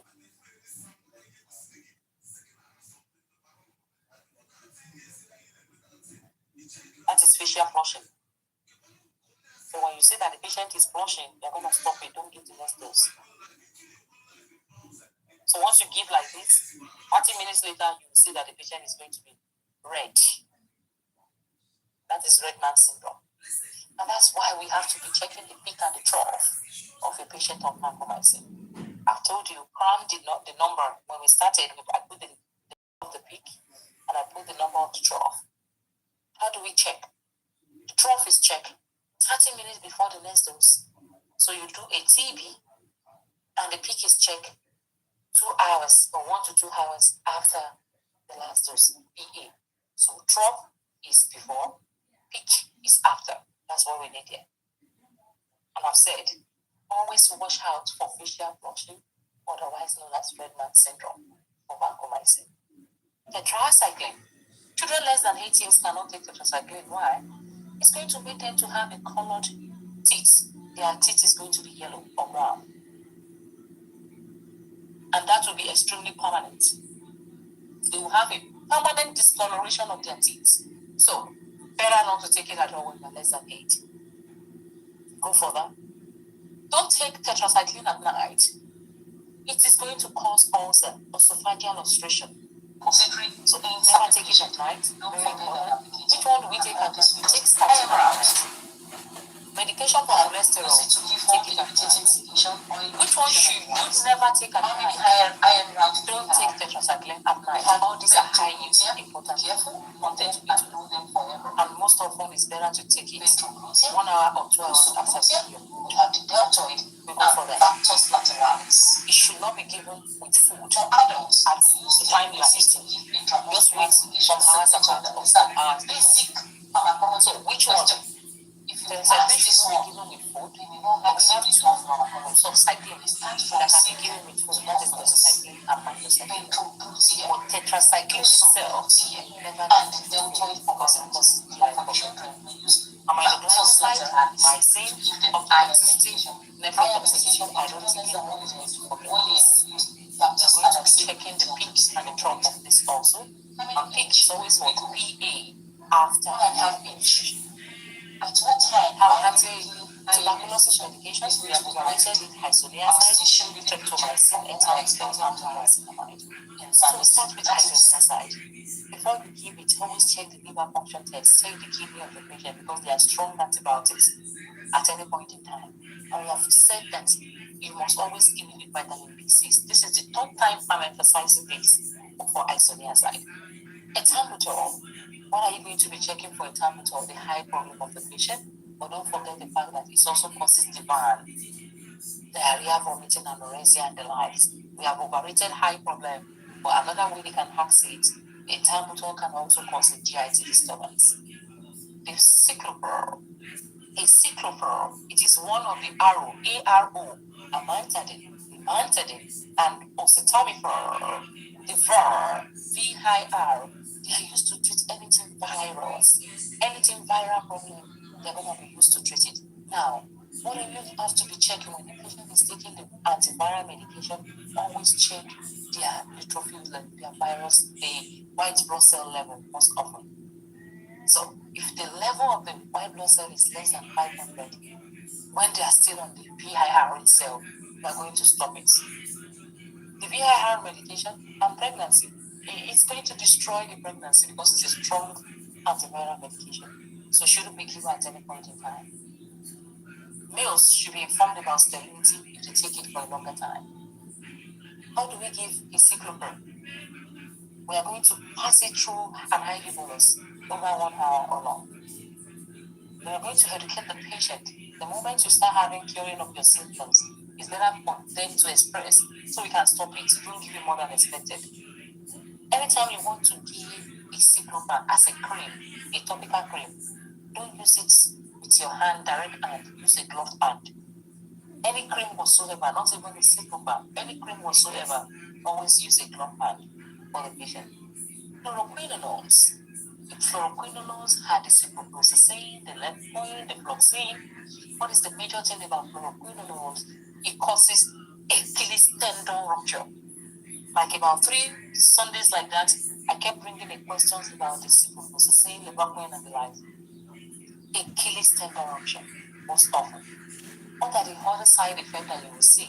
I've said if you don't know what to pick, hide under headache and demand. So you can see that headache, nausea, vomiting, diarrhea. All those are general for almost all medications. But what are the specific ones? The specific ones are the one we are emphasizing. For the quinolones, Achilles tendon rupture. We go further. Now, if you are using it for anthrax, anthrax is one of the bioterrorism microorganism that is very crazy. So we just administer every 12 hours for 60 days. So when they are using all these strong antibiotics in a situation where a patient has anthrax, they will use it for about 60 days. So the patient will be asking, why are you giving me antibiotics for 2 months? It's because of your condition. Anthrax is under bioterrorism. You can see we did not deal with anthrax under our normal infection control. They changed it to what? Bioterrorism. The group of anthrax, the group of Ebola, they are all bioterrorism. Turalania, they are all bioterrorism. So anthrax is the most popular, acts under the bioterrorism. So what medication do we use to treat it? Ciprofloxacin. It is the group of fluoroquinolones. What education do you give to the patient? Take it every 12 hours for 60 days, twice daily for 60. That can be crazy for anyone to also to take.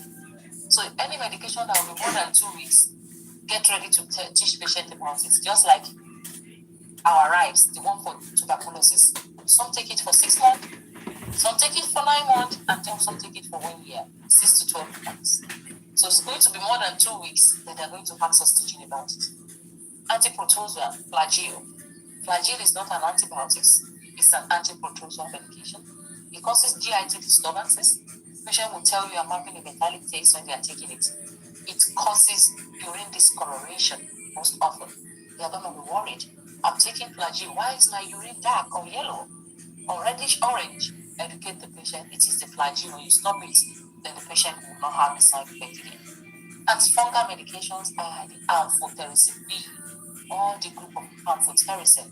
It should be infused like 2 to 4 hours, little by little. Somebody is going to stay with the patient, and you're just going to be doing it. It can take 4 hours for them to give one single dose of the amphotericin B. And after they have taken it, they should wash it with what? Flush it again with normal saline. Don't forget, we have said amphotericin B can take about 2 to 4 hours for it to go through. What are the number one side effects of amphotericin B? Patient will have the symptoms of fever, chills, and rigors.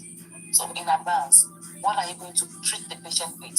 Because you know that when they are taking amphotericin B, they'll be having high crazy temperature that can be about 110. They'll be shivering. So quickly give them aspirin and Benadryl prior giving amphotericin B. And if you have forgotten to give it, because you do remember that the patient is going to have a major reaction like chills and fever, quickly give them Benadryl and aspirin. You can also give dantrolene as a muscle relaxant. We can give meperidine, which is Demerol, to relieve the pain. So amphotericin B is used as an antifungal medication, but it's going to be causing severe pain as a side effect. It's going to be causing crazy temperature also as a side effect for that individual. We'll go further. Antifungal cream. A group of protocolasol and the likes are going to be cream. Cream must always be given by you putting on your glove before you give it. Rifamycin is also another topical medication. We start with immunization. It is not that common in the exam. We're only picking the ones that are very important as a medication. A patient has hepatitis. A baby has it. The mother has it before. Baby also pick it up. How do we give the doses of hepatitis? That is the only way they have some hepatitis vaccine. There are 3 doses of hepatitis vaccine. The baby will take it on the day of birth. The parents will come again and bring it around 1 month or 2 months of delivery when they have gone home. And the third dose can be taken from 6 months to 6 months. We are going to cram it and know it. Even though they don't ask many questions about immunization as a medication, but there are some general ones that everybody has to know. Who are the people that should not take hepatitis B vaccine? Someone say, the last time I took it, I had a reaction. She can't take it. When they have allergy to baker's yeast, this vaccine is made from baker's yeast. They shouldn't take it. MMR vaccine, measles, mumps, and rubella. At what time do we start to give to the baby? From 1 year old and above. Varicella vaccine, at what time we they take it? Around that 12 to 18 months also be given. Flu vaccine, when do they give flu vaccine? From 6 months, sometimes in October through November. We go further. Meningococcal vaccine, at what time do they give it? From 11 to 12 months, 12 years. And they are forcing all our children to take it now. The moment you clock 11 years old, you see the school sending you a letter that they want the child to take medicine. It has come to stay now in the United States. They are forcing all parents to give the meningococcal vaccine. So it is going to be high in the exam. From 11-year-old, every child must take meningococcal vaccine by force. You cannot say I don't want it because they don't want any child in the United States to have meningitis. So don't forget it from 11 years old, meningococcal vaccine. MMR vaccine, who should not take it? We have said never give YRMVP vaccine.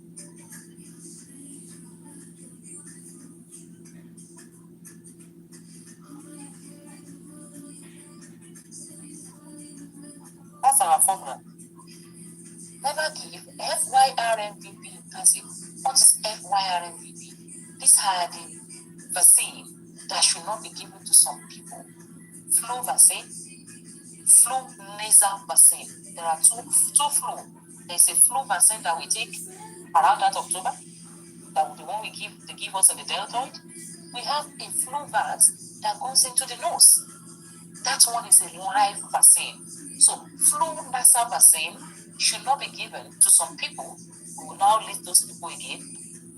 Yellow fever vaccine is our Y, should not be given to some people. Rubella vaccine should not be given to some people.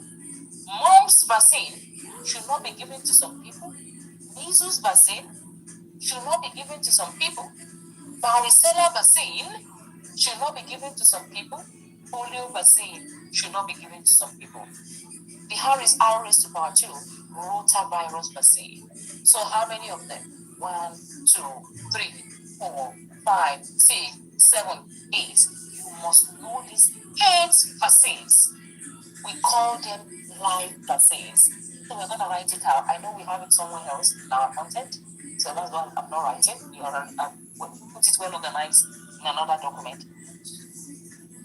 Flu nasal spray vaccine, yellow fever vaccine, rubella vaccine, rotavirus vaccine, measles vaccine, mumps vaccine, varicella vaccine, and polio vaccine. They are all live vaccines. They are live vaccines that should not be given to some group of people. Who are those group of people that should not take it? They should not be given to passive. These 5 group of people can never take FYRMPP. Kawasaki cannot take it. AIDS or HIV patient cannot take it. Cancer patient cannot take it. A patient that is taking corticosteroid for a longer time cannot take this 8 vaccine. A patient that is immunocompromised cannot take it. And lastly, a pregnant mother cannot take a live vaccine. And that settles that we'll still do it again. And all the story I've said is also here. Pregnant women, if somebody that has thrombocytopenia, immunocompromised individual, HIV individual, and a patient that recently got what an immunoglobulin because they are going to be immunocompromised. So all this should be avoided. All these people cannot take a live vaccine. Clients who recently received blood products can also they won't take a live vaccine.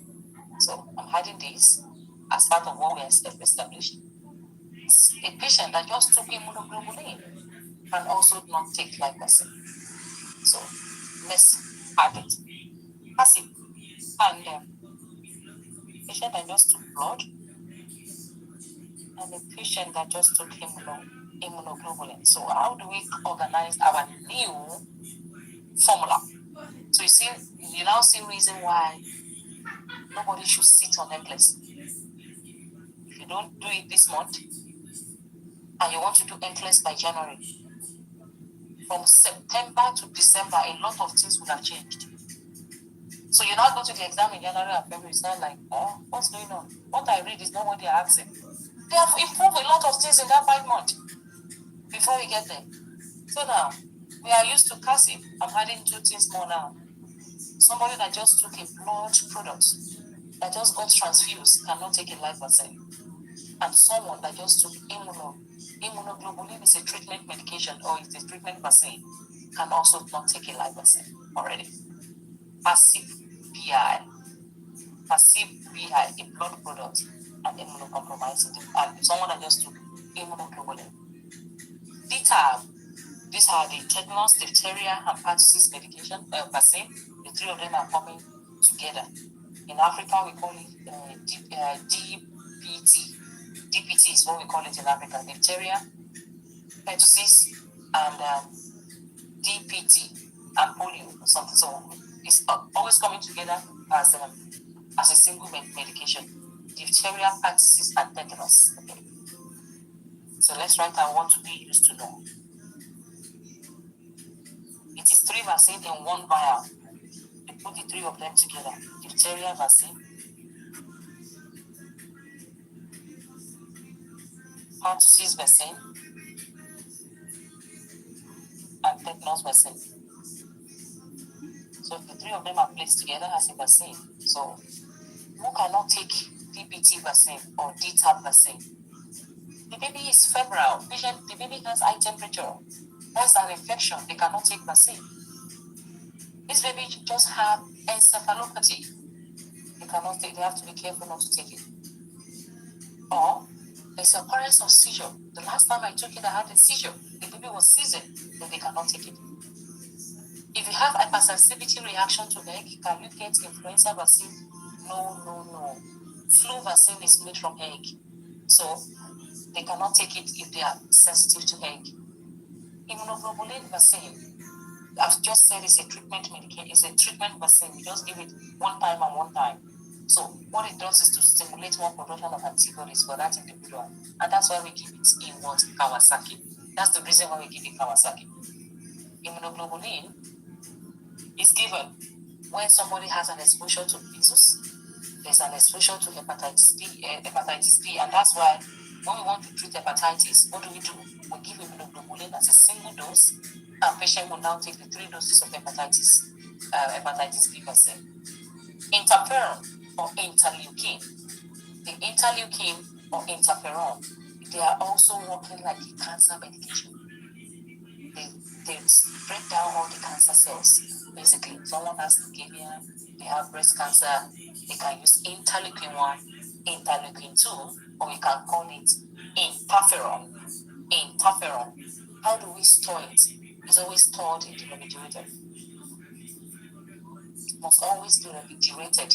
It looks like insulin. Just like our insulin must always also be some major part of insulin will be in the fridge, especially when you have used it. It's only when you have not broken the insulin, you have not gone into the vial, it can still be in room temperature. But the moment you go into insulin, you've already used only just 2 units out of it. It cannot be in room temperature again. It has to be in the fridge. So same as interleukin or interferon, they must always be what be in the refrigerator.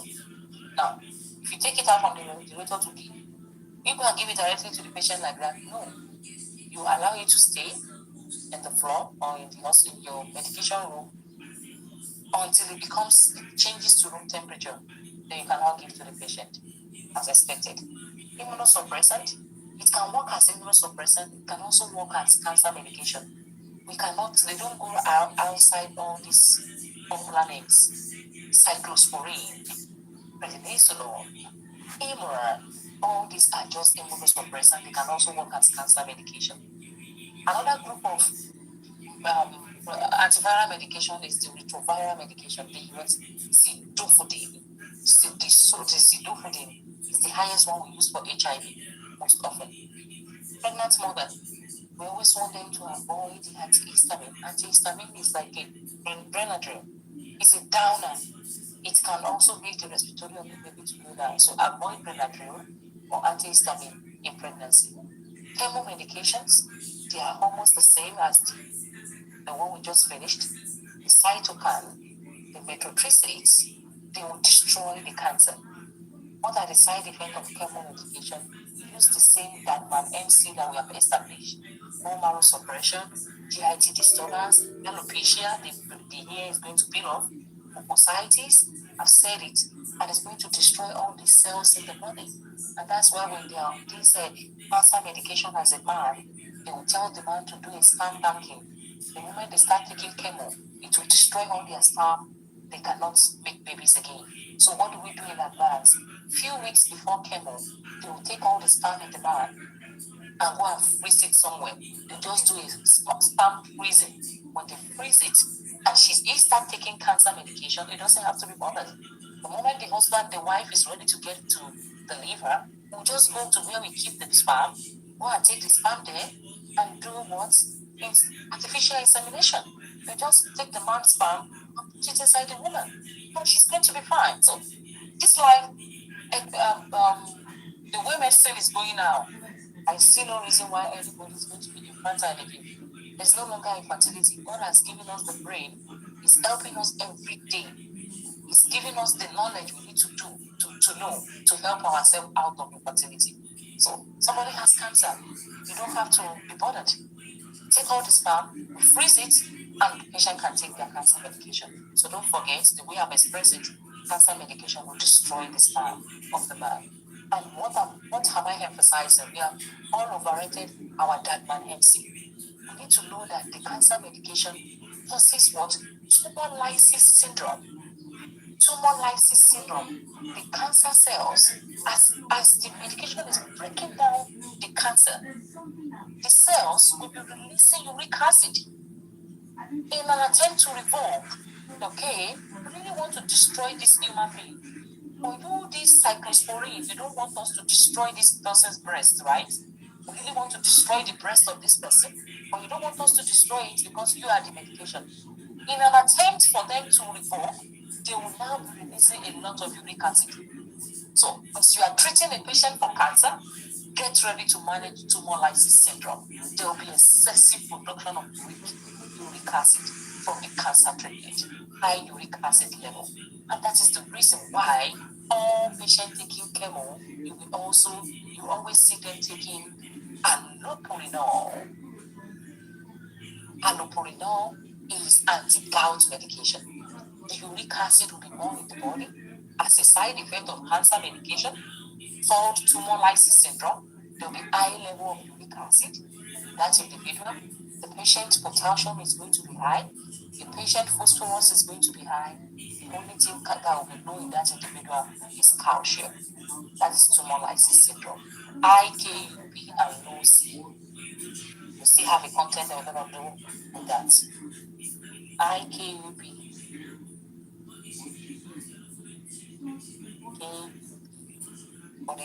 For the sake of people testing earlier before next week. So IKUP and low C. That is tumor lysis syndrome. The potassium will be high, the uric acid will be high, the phosphorus will be high, and the calcium is going to be low. So, and that is that. So how do we take out that uric acid? We'll give allopurinol You can give colchicine or you can give probenecid. Those are the three medications for uric acid removal. CAP is the formula for them. Chemo is always individualized. The patient can be taking 20 mils of cyclosporine, another person can be taking 40 mils, depending on how bad the cancer cells has destroyed the patient. All this will come as certain. But chemotherapy, do we give the same dose? No. What do you tell the patient? That medication will destroy your ear, and in less than 2 months, they won't have any ear again in their head. So we are going to plan in advance. Let them quickly determine the type of wig they are going to be using. Quickly go and select the type of wig or a scalp you are going to use before the occurrence of the ear loss. Very important. Patient who has received immunoglobulin, whole blood serum and specific immunoglobulin, they should, when patient has MMR vaccine, should be scheduled. So most of the time it's asked to be about 3 to 6 months. Someone has just taken immunoglobulin now, or they have taken they had a blood transfusion. And then let's see, when can they take MMR vaccine? It's still the same. I've just established that never give FYRMPP to passive and BI. What's our BI? I'm emphasizing those two new information. Someone that just take a blood transfusion and someone that just take immunoglobulin, they cannot take a live vaccine. Now, patient just received immunoglobulin, patient just received a blood. Now you give live vaccine? No. At what time will you wait before they can take live vaccine? 3 to 6 months, very high yield. 3 to 6 months interval before they can take it. Tylenol, is it an anti-inflammatory? Some people make the mistake to give it as an anti-inflammatory. It is not an anti-inflammatory. It is a pain medication. It is a medication that takes down fever. It is an analgesia. Analgesia is for pain. Antipyresia is for high temperature. Those are the two things we use Tylenol for pain, analgesic, and for high temperature, antipyresia. Tylenol has never and will never be an anti-inflammatory. It is not for treatment of inflammation. It is not an antibiotics. What is the highest we can take in a day? 4 grams. What is the antidote? Mucomist or acetylcysteine. A patient on Tylenol and Coumadin, what's the big deal? Patient is going to bleed. So never give Tylenol and Coumadin together. Don't give it together because it's going to cause bleeding. Salicylic, that is too much of what aspirin. I brought this in form of a picture where that baby has taken the bottle of aspirin and I'm bringing it as selector that why. What are you going to be looking for when there's too much of aspirin in the system?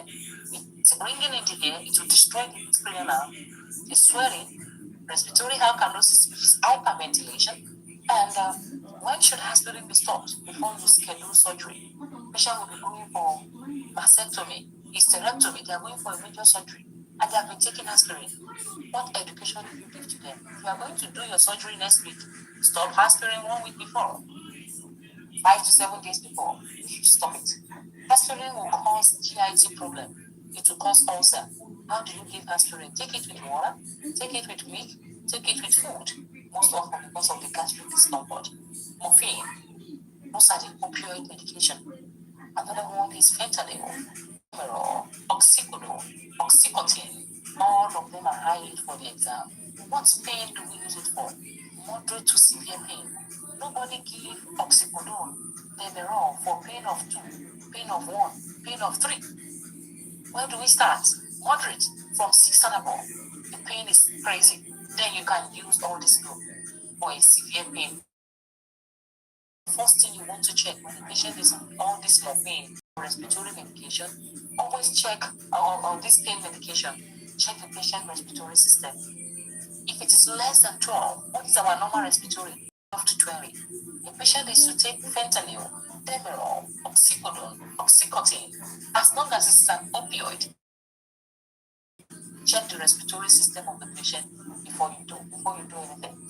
If it is less than 12, you can never give this.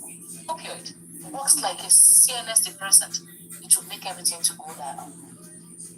Pick every symptom that is down when a patient is taking opioid. You don't give to children. Even an adult, before you give to an adult, you must change the respiratory. Morphine is also going to cause a spasm for a patient that has pancreatitis. So avoiding pancreatitis, avoiding gallbladder disease, and avoiding premature children. For heparin, the highest we can give is within 600 milligrams in 24 hours. It is safe in pancreatitis. We don't give it in sickle cell. So I'll now make it more explicit. What is good for pancreatitis is bad for sickle cell. What is good for sickle cell is bad for pancreatitis. So let's be organized about it. Which one is good for pancreatitis? Which one is bad for sickle cell? Morphine. Never give morphine to pancreatitis patient or a patient that has a gallbladder infection. The pancreas and the gallbladder, the two of them are following each other. So the two of them, they don't really ask for the one for gallbladder. You just want to argue, take that along and put it biliary tracts. The biliary is the gallbladder. They really ask on the gallbladder aspect of it. So you just want to, if peradventure they don't bring pancreas and they say gallbladder, you know that is also part of it. But popularly, 99% of students will get it as pancreas problem. The patient has a pancreas problem and the patient complains of severe pain. What medication can you give? On no account can you give indicated in pancreatitis? Never give morphine in pancreatitis. What can you give in pancreatitis? You can give Demerol. Demerol, the two of them, morphine and Demerol, they are both opioid. And that's why they always ask the question like that. Morphine is contraindicated in pancreatitis and gallbladder disease. But it is safe in sickle cell. A patient with sickle cell has crazy pain. And they say a sickle cell patient is in crisis. Doctor prescribe morphine. Can you give? Yes. Perfect. Sickle cell patient is in severe pain. Doctor prescribe Demerol. You can never give Demerol. For sickle cell patient, they are going to go into seizure. We'll go down to the next one. Demerol. It is contraindicated in sickle cell. Never give in sickle cell. Which pain medication is good for sickle cell patient? Morphine is good for them. And that is that. We go further. But that Demerol can be given for what? For pancreatitis. We go further. Opioid is going to lower the blood pressure. It's going to lower the respiratory. Everything is going to be lower in opioid.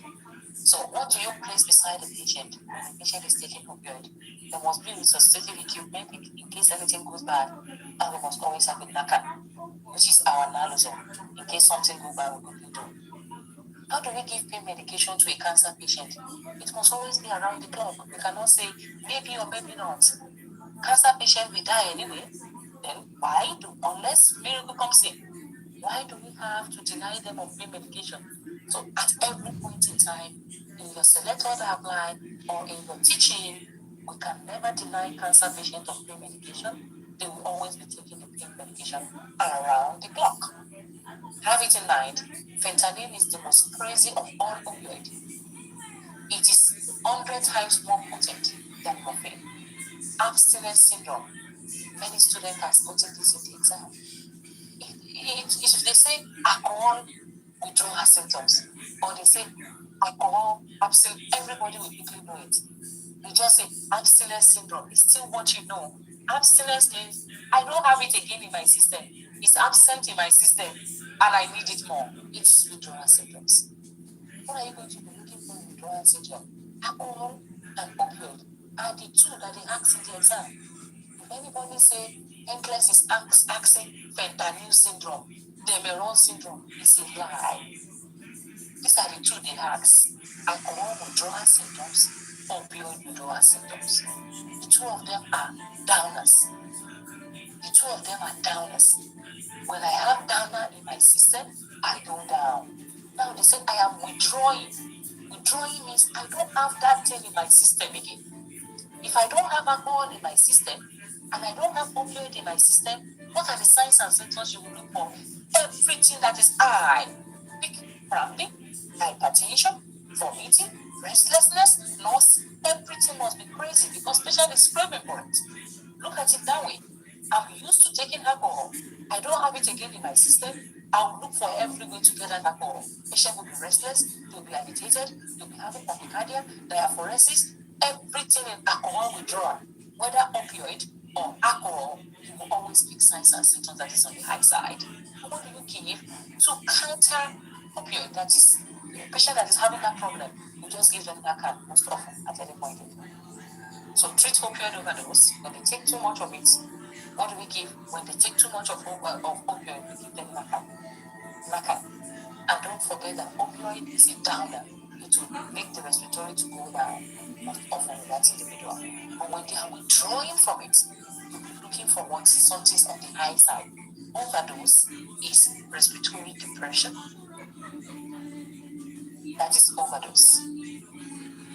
Then when they are withdrawing from it, these are the things you are going to be seeing.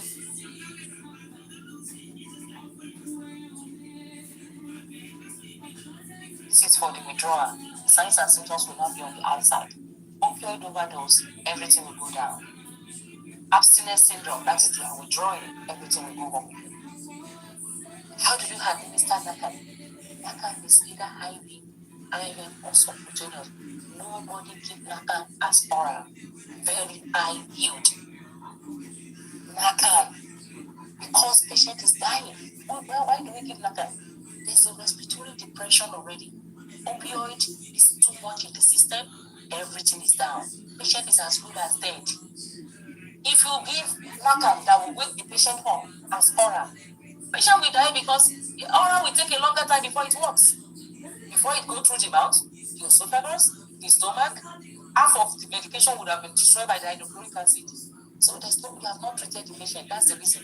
This is someone that needs to be active like right now. Patient is dead. The respiratory is down. Oxygen is about 40%, and the same patient has taken too much of opioid. How do you give NACAN as fast as possible IV, so it can work immediately and go into the heart and stimulate the heart, their cardiac glycoside? Let's go back to our medication. Delean, D-L-E-A-N. Our N in the lane is NACAN. They are what? Cardiac glycoside. They stimulate the patient as fast as possible. The patient has pain. Now, we don't want to give all this opioid because all this opioid are what? They are addictive. The patient will say, give me more, give me more, give me more. Before you know it, they become addicts. I don't want to give opioid and I still want to treat the pain. What can we use as an adjuvant for treatment of pain? We can give antidepressant. The antidepressant that we use for depression, Elavir, can be given. We will just give a low dose. If you are using it for treatment of depression, you can give 40 milligrams. But now I want to use it to relax the patient muscle for pain. I can just give 5 milligrams. That's it. So one medication can be used for different things. Anticonvulsant. This medication is for convulsion, epilepsy, and the likes. So if they don't give you our normal pain medication that we are used to, opioid and the likes, and the same patient has a pain, and let's now say, select all the apply the medication to give. You don't see pain medication inside the case study. They are only trying to bring you to this content. If there's no pain medication, okay, I don't want you to guys are trying to say, what other medication can I use that are no regular pain medication? They are used for something else, or I can use it as outside the normal that everybody are used to. We don't say off-label. We use it off-label. When we say off-label, it is not what it is intended for. I'm using it because I just want to help the patient out. I don't want them to be more addicted. All this Ritalin can be used to help the patient. Fistarin can be used to help the patient. You can give Decadron. You can give Haridia. So all this can be used as a substitute for pain medication, and that is that. It is important to know that success is not impossible, only if you are ready to give the effort required. Success is not impossible. They don't come to your house to give license, neither do they come to anybody's house to give success. Many people that know me so well, they will tell you, I'm this person that push. A lazy person cannot be my friend. Most of my lazy friends, they have become better now. Why? Because I'll just tell you, what do you want to do with your life? Waking up, and just going to work and just taking $10, are you comfortable with that? So success is not impossible. It is only if you are ready to go for it. If you need it so bad, go for it like crazy. And that is that. We're going to have our snack break now. I'll give you 10, I don't know, let's take 15 or 20 minutes so you can all relax, because I guess we have spent already like about 1 hour, 30 minutes already, almost getting to 2 hours. You can take your break. Let's take 20 minutes now. When we come back, we'll now come and start our calculation. When we do all the calculations in Sanders, I'll teach you what I'm expecting you to know. That is just the basic. Just know it and don't stress yourself. We'll go to U-Word, go and calculate all the questions in U-Word. Let's see how far we can go with that in another 2 hours. And we just did the first part of our pharmacology. Then we'll come back for the calculations. So if you have any question, quickly let's treat your question before we go. Or I guess everything we have done today is still very relaxing. It shouldn't be more too much. Already, you can bring in your question if you want. If not, you can go on break.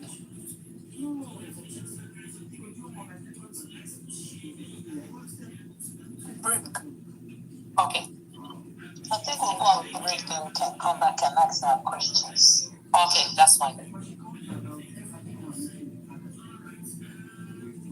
So they'll give them very tough questions. The more tough the question is, the faster you're going to get out of the exam, and the better for you in the long run. So if it's getting tougher, don't get bothered. So if they give you a tough calculation, you just know that I'll quickly just do it and get out of here. So this is the chapter, edition 7, chapter 17, calculation of medication and IV prescription. So I'm gonna start with, I've told you to write out those 3 important ones that I want us to know.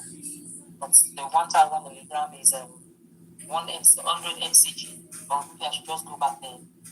And you guys can write it down again. Or you can just write it down. 1 gram is 1,000 milligram. 1 gram is 1,000 milligrams. So for this place, I don't want us to use their own. It's kind of complex. So this one, there's no way you can know what they mean by 0.01 liter. So let's go by hours. 1 gram is 1,000 milligrams. Just say 1 gram, write it down in a sticky notes while you are sitting. 1 gram is 1,000 milligrams. So the moment you write that down, that will be very important for you to know. Then 1 milligram is 1,000 mcg. 1 milligram is 1,000 mcg. This one, 1 gram is 1,000 milligram. The second one is 1 milligram is 1,000 mcg. And lastly, we need to know that 1 kg is 2.2 pounds. So these are the 3 we are going to be using for the whole of our calculation. So you can see that so many other things, we don't need them. 1 gram, 1,000 milligram. 1 milligram is 1,000 mcg, and 1 kg is 2.2. Somebody is raising hand. You can talk. If you are raising your hand. I'm sorry, I was like looking for the GTT, but maybe I was mistaken on something. Well, I've not gotten there at all, so just be calm. So take it little by little. Already. So 1 gram is 1,000 milligram. 1 milligram is 1,000 mcg, and 1 kg is 2.2 pounds. So at this level, if you know this, then you can go to the next level. Okay, we go further. This is the picture I want us to know, which I said, if NCLEX has given you this picture before, and you did not pass that exam at that time, they will keep giving you this picture until the person gets the license. It's a slap on the face of every nurse that we get LPN license and an RN license, and the nurse does not know how to do an injection. The person would likely not take that license. They won't give. They can forgive for every other thing, but not for this question. Because you're going to be a nurse in the next 5 hours. You don't know where to put intradermal injection. You don't know where to put subcutaneous. You don't know where to put intramuscular. As simple as it is, some students also fuck themselves up with this. So we're going to take a lot of time to understand. This is the same picture they will give you in the exam. This same picture. The first layer is the epidermis, which is what you see here. The first layer is this, the epidermis. The second layer is this color. The more, we call it a peach color. A peach color. That is the deep peach color. This one is like, you can say a light, we say light yellow, what do you call it? You can see that each of them has different color. This is one color here. This is another color that I'm representing with 0. This one I'm representing with triangle. So you understand what I mean. This color, let's represent it with a cube. And this color, let's represent it with a rectangle. With a rectangle. So you see that now. There are 4 colors there. So you will see it well organized in the exam. You will not go and give epidermis to dermis, dermis to subcutaneous. So the first layer is the epidermis, which is the first one that I'm representing with this triangle. Now, we don't give medication inside epidermis. So there's no way you will ever put your needle. So they will give the picture and they will put a needle at that level. Never pick anyone that the picture is on the first layer. The first layer of the skin is the epidermis. We don't put any injection in the epidermis. That is well established. The second layer is the dermis, which is this second layer, which the one I'm representing with this 0. So if you go back up here, because they don't want to put all the needles in one place, we are going to use the first one here. Go back up here. The epidermis was raised up. This first layer, we did not put injection there. Where did we put our medication? We put the medication in the second layer, which is this layer. This layer, that is where it goes into. So they will give you the picture. The needle will be here. Another needle will be in different places. They will now say, the patient is to take a vaccine. Most of our vaccine, we put it in the dermis. That is how they ask it. Doctors say patient should get this medication in the dermis. Among this picture, they'll give you 4 pictures. Which of them will you pick as the means of giving the medication? Ensure that you are picking the picture that the needle goes into the dermis, and that settles that. One of the picture will go into dermis, one of the picture will go into subcutaneous, one will go into intramuscular. That is that. Let's go to subcutaneous. Subcutaneous is the 3rd layer of the skin, which is this layer.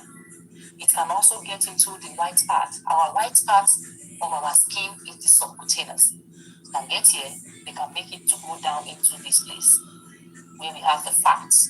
Our subcutaneous layer is the fatty layer. It can go down to this place as long as it doesn't get into the muscle. Now, this is where the problem lies. The subcutaneous is always in 2 ways. Have that in mind in the exam. Go back to the question. A patient is to take a subcutaneous injection, and they tell you that that patient is you and me. Our pounds is less than 200. We are less than 200 in our weight. We are not big, and we need to take subcutaneous injection. It's going to be slanty like this. You can see it's not straight. It's going to be like this, and it will go into the subcutaneous. Slant. Never make it 90 degrees. It will be 45 degrees. You see how it is? They will give you another picture. One of them will be right, just like this picture. They will now go and bring another needle. It will be straight like this. It will go as 90 degrees, and it will go directly into the subcutaneous. If somebody is normal weight and they want to take a subcutaneous injection, it will be 45 degrees that goes into the subcutaneous. If they say this person is more than 200 pounds, they will really make you know that it's more than 200.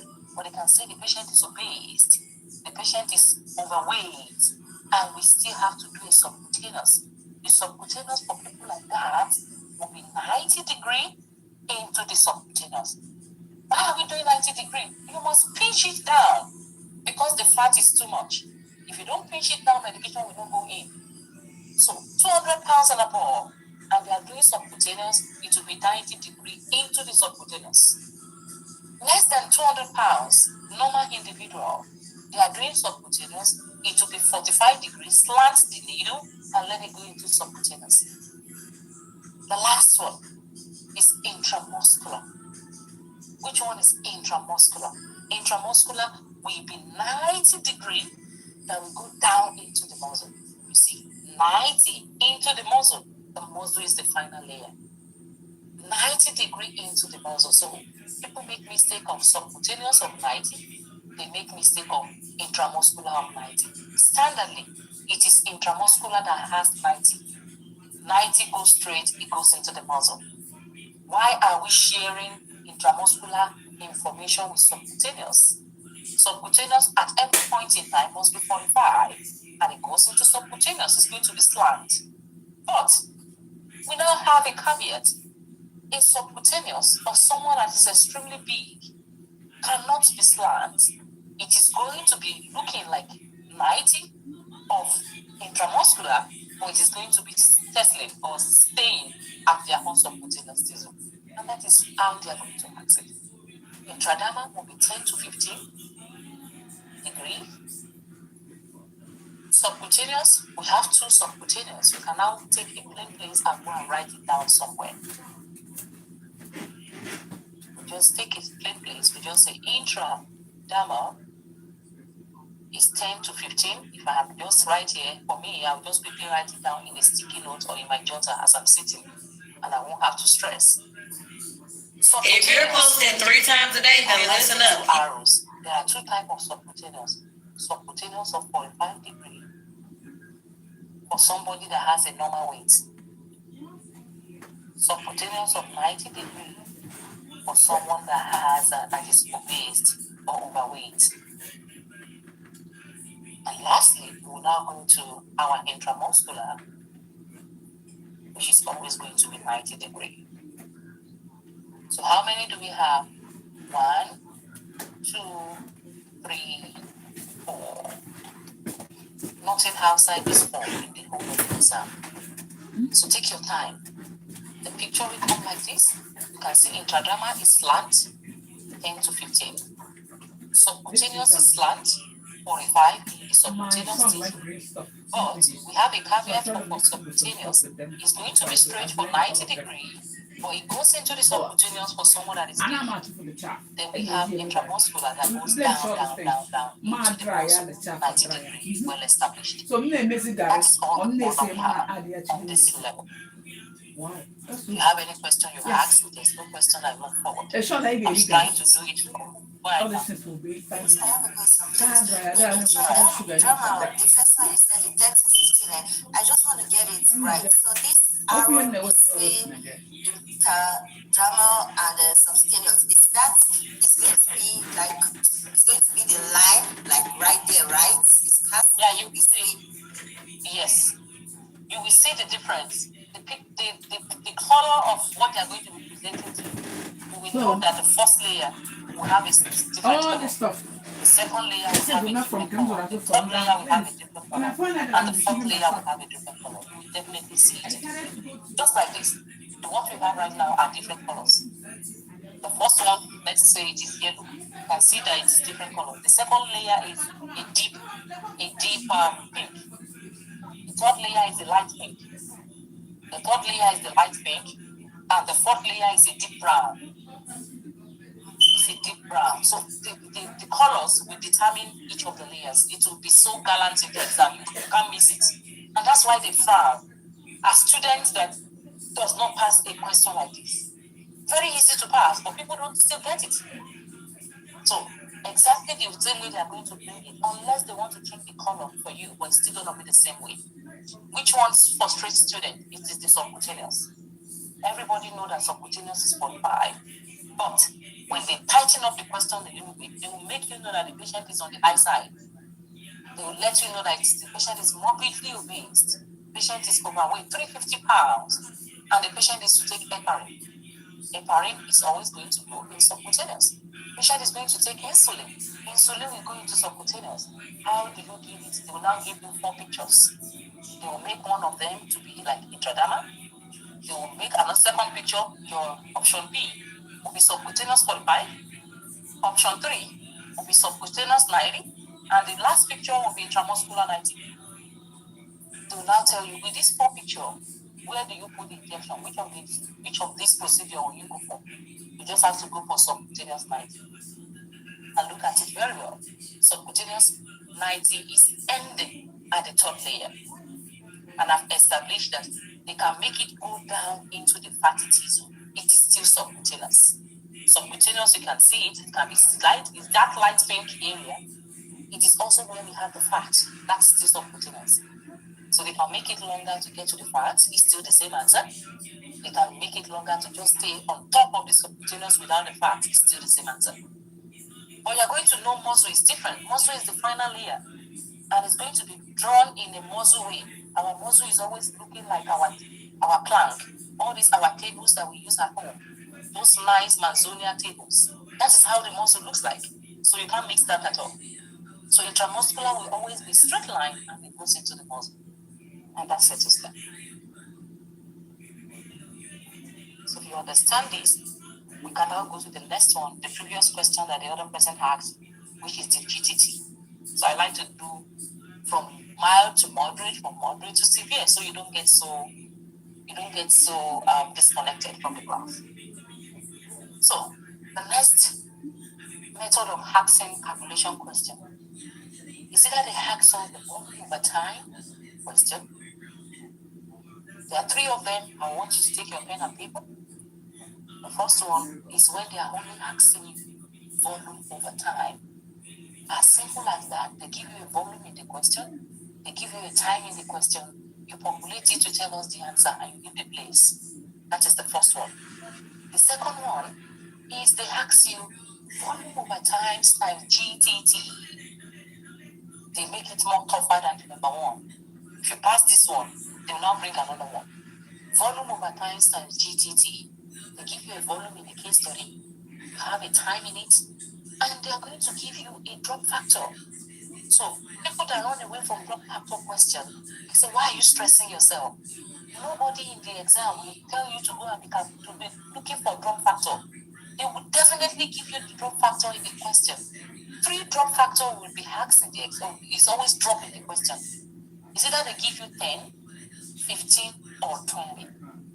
Now, we see several students that want to make us feel that NCLEX is crazy.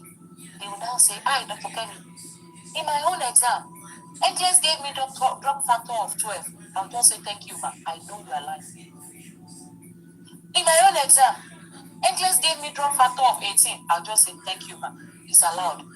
We hear, we don't judge. It is blatant 100% lie.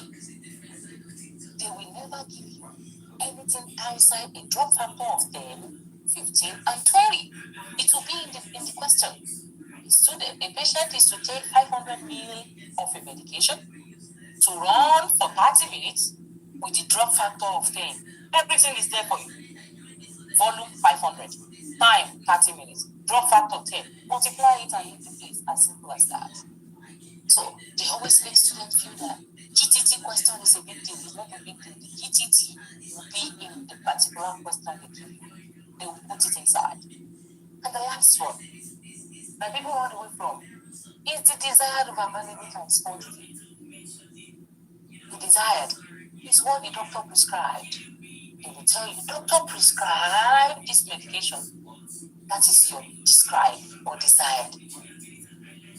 They will now tell you, this is what is available in the pharmacy. What is available in the pharmacy is the next thing. And last thing, they will tell you the quantity. Available and quantity, they are twin sisters. They are always going to be beside each other. So just say 20 ml per 5. So your available is 20, your quantity is 5. The 2 of them are always following each other. They will say 15 ml per 2. The 15 is your available, and the 2 is the quantity. So we have to do the question for us to understand what I'm trying to say. We will now go down to start taking it one by each. Who is going to be our reader? The first reader, because we have a lot to do. She will read. The person that wants to do will be doing it. Or let me just read so as to can be faster. Everybody will be doing it on their own. And you will tell me the answer. Before we go further, in the volume over time, which is the number one principle, and in the volume over time times GTT, which is the second principle, our time in what minutes. Please look at your speaker. I don't want to stress about saying mute yourself. You are only going to talk if you raise your hand. So if I see you opening your speaker, I'll take you out of the class. I don't want to keep repeating that. Please, it's having a very organized. We see that. After now, if I call you again, I'll take you out of the class. Mute your speaker. You are not asking question yet. Already. Mute your speaker. Okay. So the time must always be in minutes. Unless in the exam they tell us drop per hour. That is why you are going to be in hour. So most often they give you will always submit in minutes. Establish that right now. Unless the end, they tell you submit your answer in drop per hour. They will let you know how they want you to submit it. That is when you will leave it as drop per hour.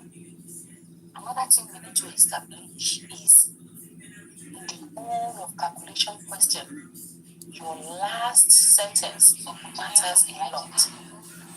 Many students use 7 minutes to do calculation. They are always going to be in a rush to submit. They don't read the tail end. Once I'm done with my calculation, I now come to the tail end of my question. I'll repeat again. What is the principle of calculation in FS? When I am done with my calculation, I will now come to the tail end. I will read how did they want me to process that question or my answer. Fill in the blank, record your answer, the nearest whole number. That's number 1 day they have told me at the tail end. Whole number. So that shows that my answer initially will be decimal.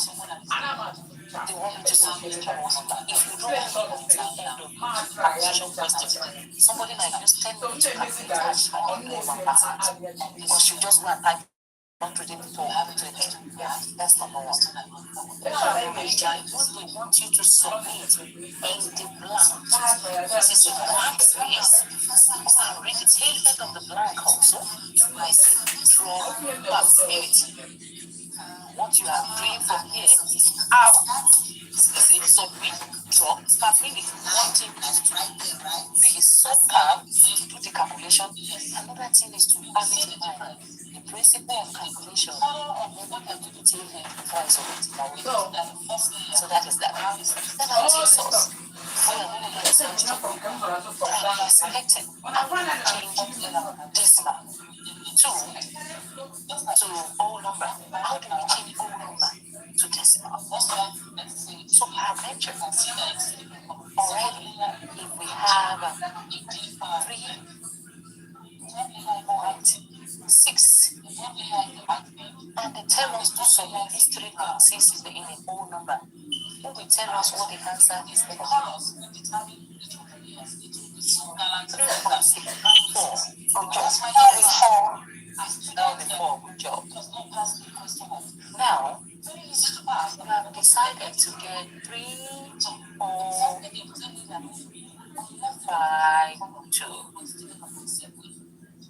This is what you got.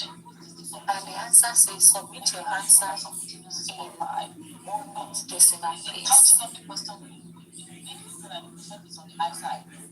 In 3.5.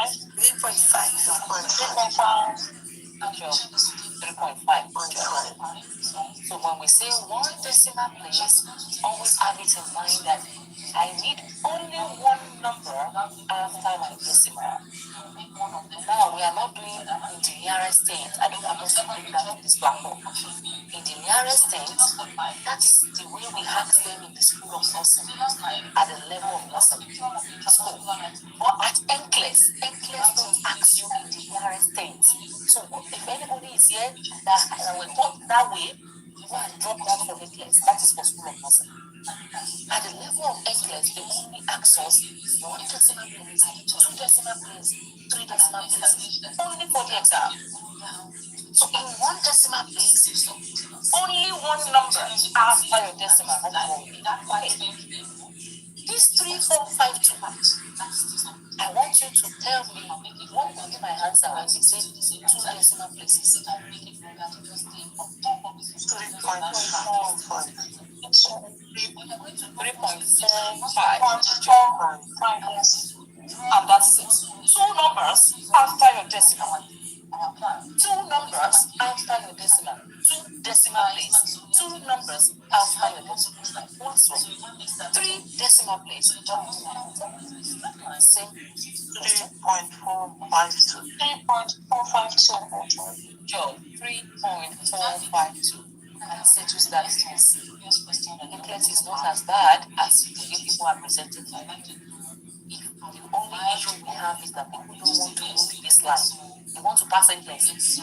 They are so restless. They don't want to be calm to know. Let me start my study from primary school to elementary to middle school. They don't want to do it. They want to start studying from university. That is why people get disorganized with this exam. You start little by little. Do it. Doctor, I have a question. Go ahead. Okay, you said 3.452. Then if I have maybe 3.49, maybe 8, and I want to take the full decimal. Hold on, let me write it down. Hold on. Please, if you have the background noise, don't talk at all. If you are where you can't control the other people in that place, then please don't talk at all. Because you can't stop those people from talking. 3, 4, 9, right? 3.498. 3.498, yes. You cannot do 0.4. If you already have points, you don't have to do a decimal again. If what you are changing to decimal is a whole number, so organize yourself. What do you want us to write? Okay, 3498. Okay. Ask me 2 decimal. Okay, so then we are going to do it together. So this is 3498, right? So what number do you want to do? Like 2 decimal. Let's start with 2 DPs. Let's start with 1 DP, 2 DP, the way we know it. 1 DP, 2 DP, and 3 DPs, right? Okay, so 1 decimal place for this one. What are we going to do? 3.5. 3.5. 2 decimal place for this one. How will it be? 3.5. No, 8 is good job. 0.50. That is it. Thank you. 3.50. And that's settled that. And lastly, what is our 3 DP for this one? 3.498. 3.498. Good job. Wow. That settles it. And that settles it. So, and NCLES will not even make you get to this level. They are not that bad. They won't give you what you want. It's too much. It's something that it's going to be easy, just like the example of the first one we did. But nevertheless, we've been able to give you the answer to the one you are curious about. And that settles that. So, we've established that. From decimal to whole number, from whole number to decimal. So, we are going to start with question 153. A healthcare provider, take a pen and paper where you are, they're going to be quick fast about it. has a prescription of 1,000 ml of normal saline. It has to be infused over 12 hours. The drop factor is 15. Everything I need is there for me. There's a volume, which is ml. There's a time, which is 12. And they have already given me my drop factor. My DTT is 15. What is my formula? Volume over time times drop factor. So you do say 1,000 over 12 hours. Be careful. Times 15. So I'm still doing in hours. So first of all, do in hours first. Let's see what we are going to get in hours. 1,000 times 15 divided by 12. 1,000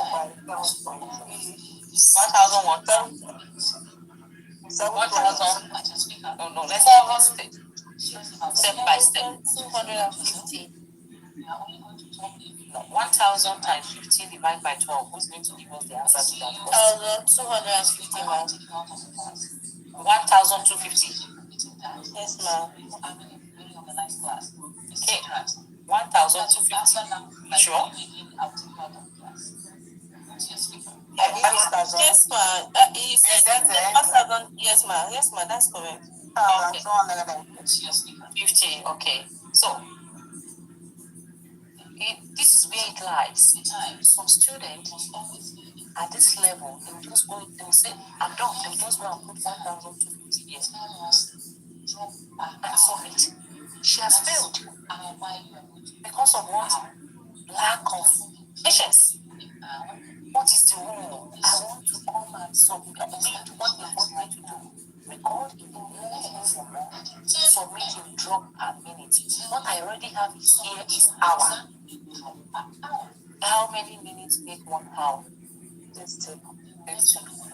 Okay, so what do we 60 do? Minutes make 1 hour. So what you have to do? So just divide by 60. Okay, 1 2 divide by 60. 20.8. 20.8, right? 20.8 then equals to 21 GTT. Oh, okay, so 21 GTT. So submit in the middle. So that'll be 21. Yeah, 21 GTT. Yes. Okay, so that is set. Let's go for the next one. 154. Healthcare providers read that an iron is 400 units. The doctor's prescription is 400,000. The label on the 10 ml amp of the pharmacy is 300,000 per ml.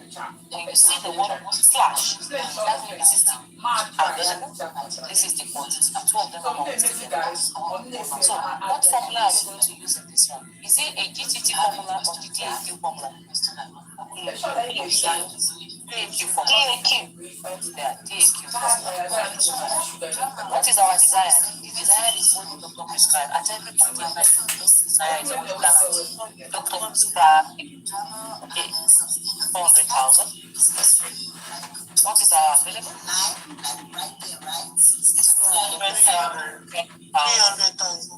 300,000.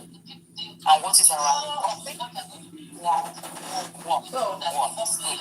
What's the answer here? 1.3. Okay, and that is why they say record in 1 decimal, 1.3. One number after the decimal. Next one. HCP prescribed potassium of 30 MEQ to be added to 1,000 ml of normal saline to be administered over 10 hours. The label in the pharmacy read 40 MEQ per 2 What formula are we using here? Is it a DAQ formula or a volume over time formula? DAQ. What is our desired? What is our desired? 1,000. 1 person per 30. What is desired? 30. Desired is 30. That 1,000 is a distraction, is it?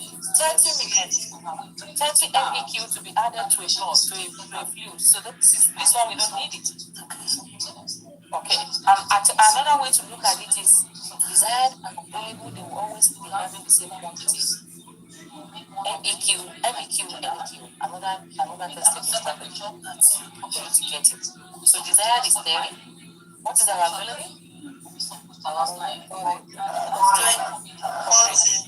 40. And what is our quantity? 20. Okay, so do it together and let's see. So 15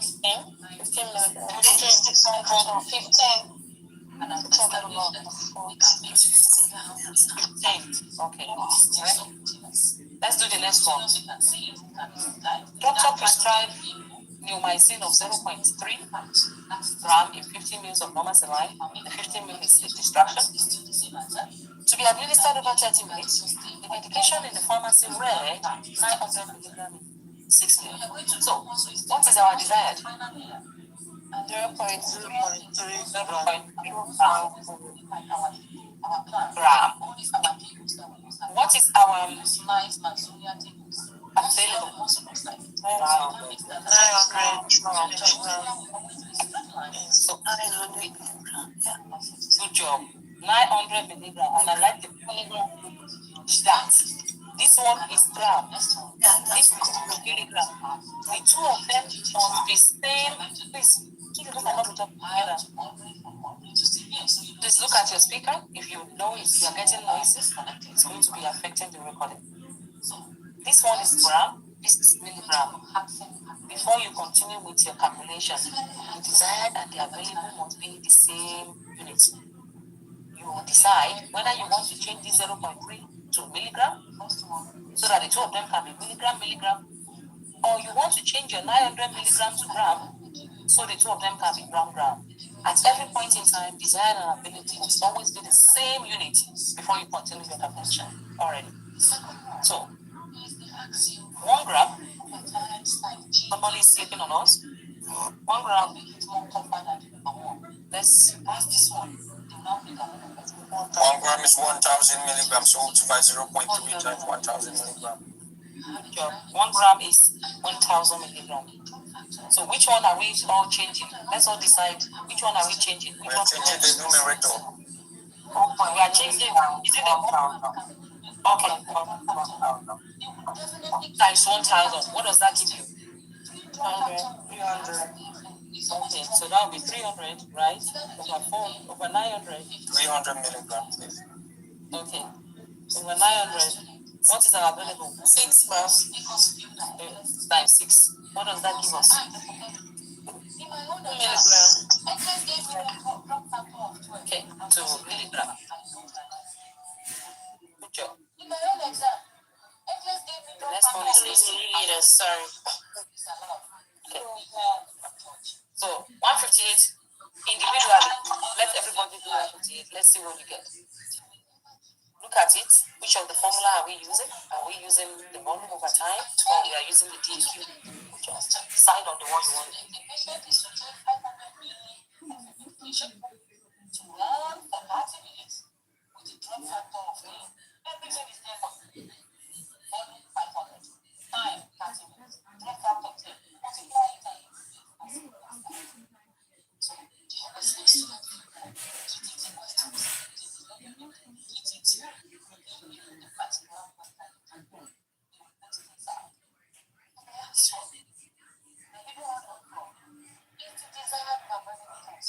What is our answer? I got 31. I got 31 too. Already. Don't forget that your hours will be changed to minutes. Always divide by 60. Gross per minute. 8 hours times 60 minutes. Okay. Let's do 163.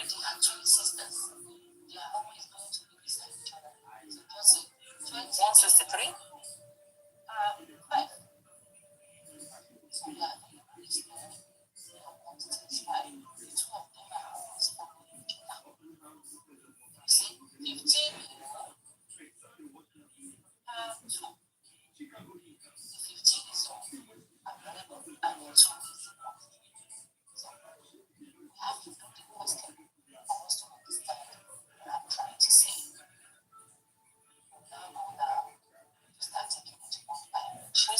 getting us?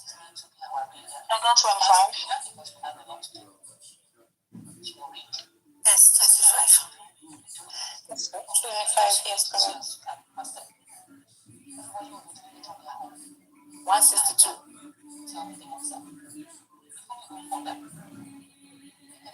Are we using DAQ for volume over time? Volume over time. 162. You didn't read it. Are we using DAQ? DQ number. Okay, DAQ. Okay. And don't forget, the desired and the available must always be the same unit before you continue. This one is MCG. This one is MG.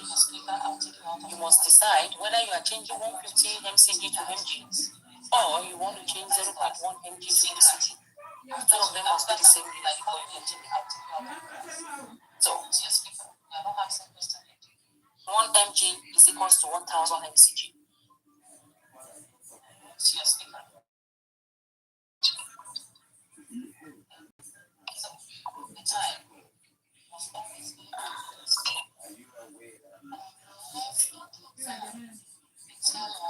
About 1.5.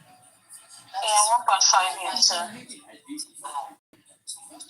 If you have not gotten the way they are getting it, you are not here then.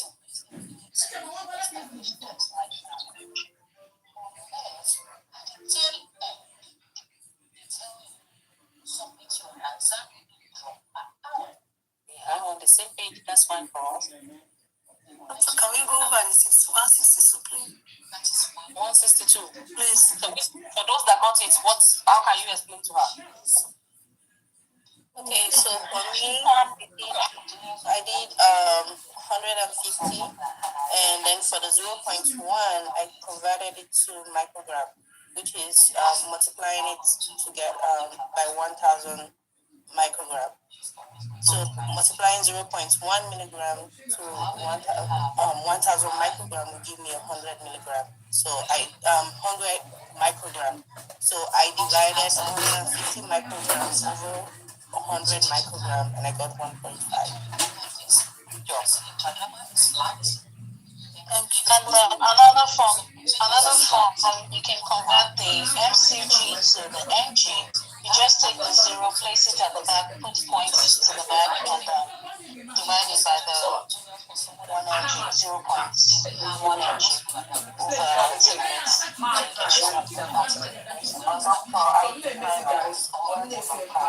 Once you divided by 1,000, I get 4.15.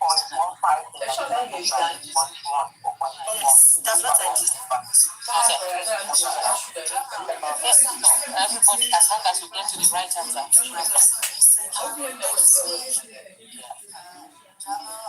So these ones are easy. At the level of my LPM, all the ones we have done now, that is what we will ask you in the exam for LPM. The volume over time, one, to give you the volume, the time, don't always note that the time is minutes.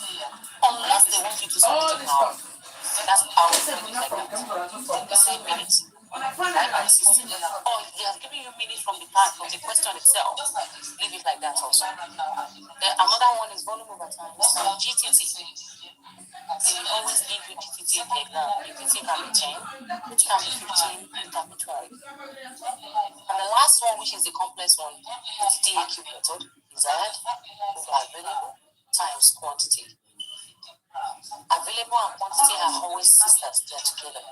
So the desired and available, before you continue with your calculation, the unit must be the same. If this one is gram, this also must be gram. If this one is milligram, this also must be milligram before we continue. So at this level, this is the easiest, the hard and healthier.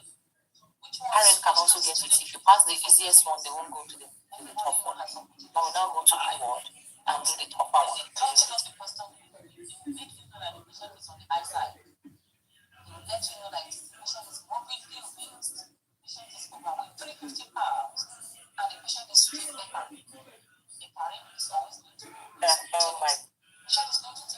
Okay, so let's start with all these ones here.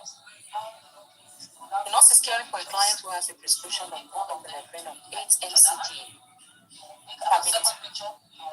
The nurse has a epinephrine of 4 milligrams in 250 ml or 5% dextrose water. How many ml per hour should the nurse administer to the client? So let's all do together. Are we using DAQ or volume over time? Volume over time. Oh no, sorry, desire. Head over DAQ. What is our desired? 8 micrograms. Don't forget that it is 8 mcg. What is our available? 4 milligrams. 4 milligrams. What is our quantity? 250 milliliters. Okay. So, have it in mind that you're going to change the mcg to mg, or you're going to change mg to mcg before you continue. Decide on which one you want to change by yourself. Just do it on your own. Everybody should do by themselves. Let's know what the answer will be.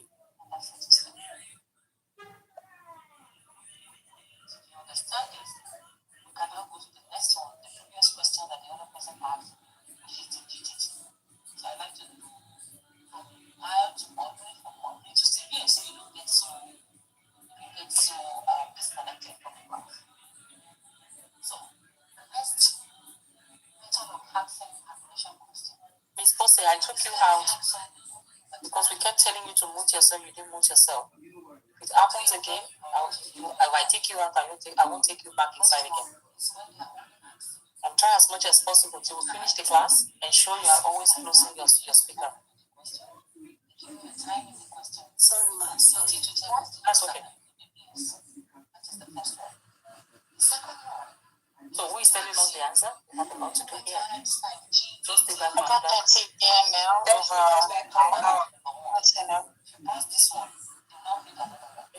What did you get? 30 ml per hour. Okay. See, this question, this is a minute. So what we have here is a minute, right? Yes. Yes, doctor. A meal per hour. Please look at it very well before we submit it. Record your answer in a mode of not buying, and this says submit a meal per hour. What we have here is a minute. It's correct, 30 ml per hour. Yes, 30 ml per hour. Okay. Carry. If you got it to this level, that means you are good. Please, ma. Okay, we can do together definitely. Okay. So we say desire. Do you know that the desired is 8? Is Stella? One person that said we should do it together. Is Stella? Yes, ma. Do you know that this is our desired? Yes, ma. You know that this 4 is our available. Yes, ma. And you know that this 250 is the quantity. Yes, ma. Okay. So you can decide to change this 8 mcg. You can decide to change it to mg. Or you can change 4 mg to 8 to mcg. So who's going to try? Who changed 8 from mcg to mg? What did you got from it? I did the dimensional analysis, so people are doing yours. I did the yes. Don't bring your own so you don't get us confused. The person that's using this method that we use now. I used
What is our answer?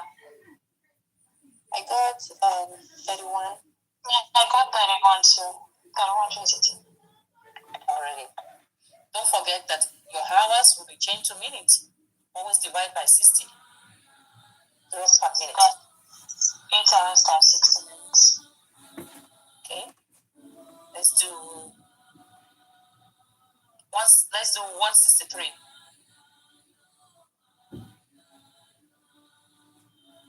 163.